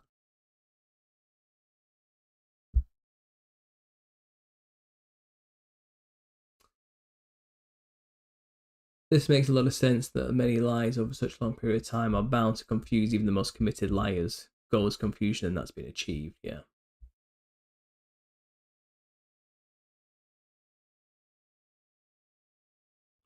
No, thumbs down.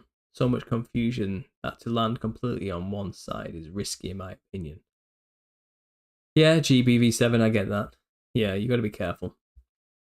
I'm always open to be proven wrong. I mean, a lot of my research, when it comes to the conspiracy stuff, I've always reevaluated my beliefs when new information comes along. Don't get me wrong, like I'm all for it. I've never been truly dogmatic about much, because I'm always growing and learning. We all are.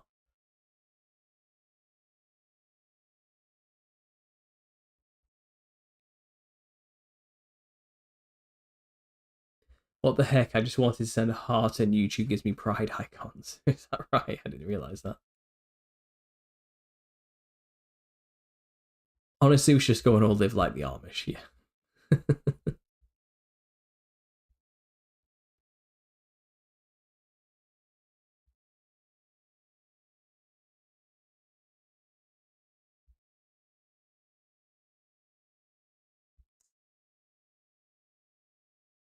I don't know if it's a waste. You found a community. The scary aliens and reptoid info draws people in, and older truthers can help them avoid pitfalls. Yeah, like, I'm trying to help truthers avoid pitfalls with the Truth of Therapy sessions and the Tips for Truthers series I've got. Because I've learned a lot of pitfalls. I fell into them myself, Seeking truth is important to me, yeah.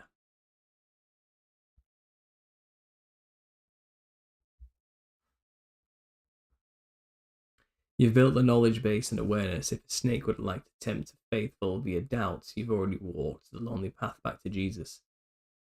We know where doubts and faith lead. Ecclesiastes basically sums up what I'm trying to explain. Knowledge and wisdom is futile. People won't understand the little season and other things if they don't have faith in Christ. Yeah, I like Ecclesiastes myself, all his vanity. What profits a man for all his labour under the sun? Like, I really, one of the first books I read, actually, when I was just coming to trying to understand the Christian perspective years ago, like over a decade ago, and I remember Ecclesiastes was actually the first book I read, which is weird. I don't know why. It spoke to me. I bought a big, thick KGV with Apocrypha, like this big, thick wedge with tiny writing, and I just stopped at Ecclesiastes, and I read the first like few chapters, and I was like, huh, interesting. It's just, I don't know, there's nothing new under the sun. And that was like the basis for my entire worldview from there, to be honest. That's what I based, when I started research Christianity and the truth from that perspective. I always had that in the back of my mind. Truly is nothing new under the sun. And it's led to, inevitably, this. We're not living in the most advanced civilization that's ever been. Everything we have has already existed before in other forms, but albeit the same principle.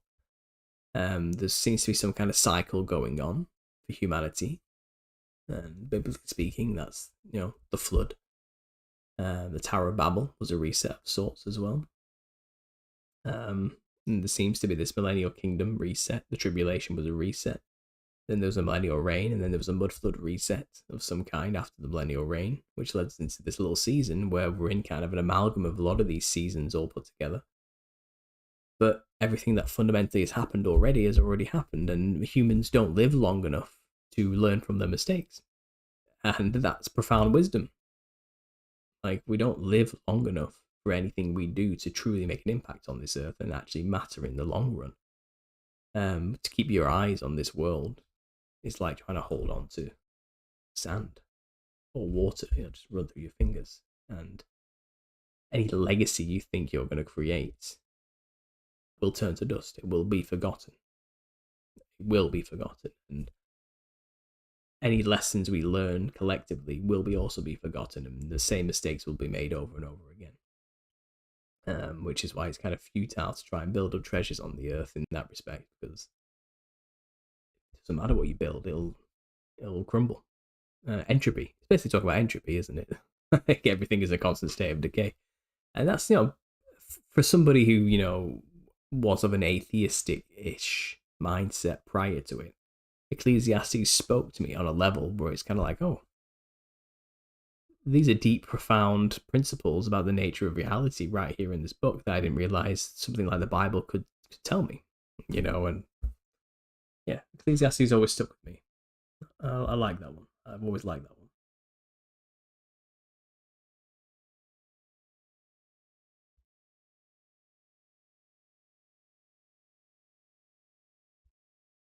Thank you, Paul. You're so encouraging.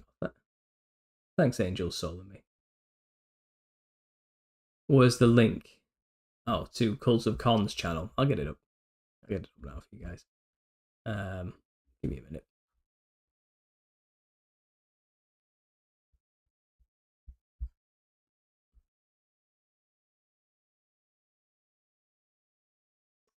So if you go to his channel here, and just go to his Sunday service playlist section, and yeah,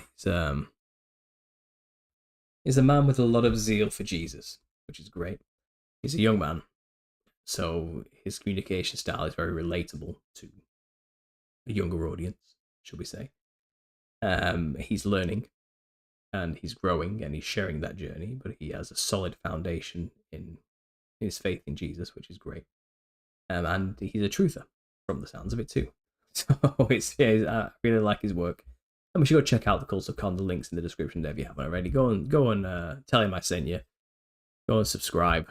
He's only got 140 subscribers. It's not enough. It's not enough. Yeah, let's go check out his work. Go check out his work. Again, he's very much trying to reclaim the old symbolism from the middle 20th century that was hijacked by people we call evil these days. But that's neither here nor there.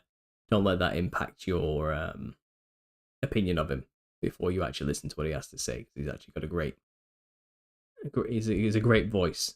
Let's put it that way. He's good to listen to, and a very small new channel which I think deserves to grow.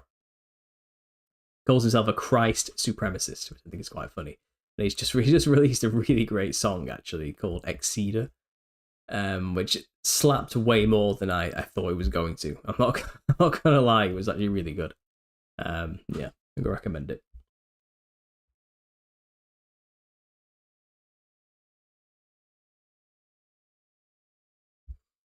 Kanga, finally someone who believes that we had great tech before. I believe even more advanced than what we have today. It's ridiculous the way our ancient ancestors are portrayed. Oh yeah, absolutely. They were super advanced. Way more advanced. All the stuff we have today is like children's toys compared to what those things had. Yeah, it's way beyond. And it wasn't even like tech like we have today, which is plastic and metal all brutally put together in these odd forms that we use to drain energy from things. And the way we do everything is so brutal and anti-nature and anti-flow that it's just what they used to have. Their technology was far more advanced, far more etherically connected and geometrically formed. It was something else. Absolutely, I can agree with that.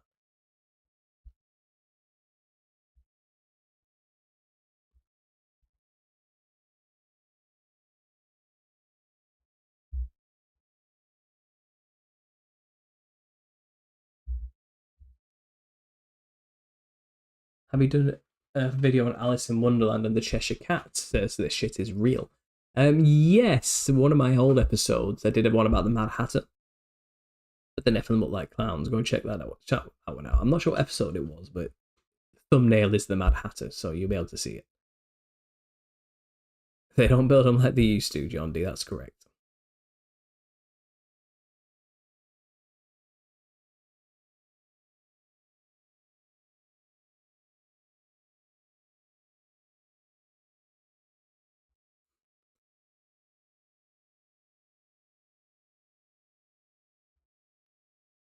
Right, guys. So it's getting late for me now. It's getting. I've been going for 2 hours. It's past midnight, half midnight on the hour. So I'm gonna get going, guys. It's been good talking to you. So again, it was mainly just to give you an update at the start of this stream about what's going on with the book. If you were interested, it'll be published on the 2nd of July. Okay. I have more things coming up in the week. On Sunday, I've got Vinny B back on. I'm going to talk about the Millennial Reign a bit more and some of his new ideas surrounding that. I'm going to try and get on the Killer Priest podcast to talk about the Nephilim look like clowns. I think it's an ex-Wu-Tang Clan member who runs it. So yeah, I'm going to be doing that. I might release a few videos in the next few days if I get a chance to record something. I really am, like I said, focusing on the book right now, trying to get that sorted and out, published. So a bit of fun there. I might arrange to get a few more talks with Joe and Alpha Talks as well, see if we can get those guys back on. I am looking to reach out to other content creators as well and get them on too. I'm hoping to do another truth therapy sessions soon enough. I'm open to get guests on there. Maybe I'll do a live Q&A session or something for the truth therapy sessions.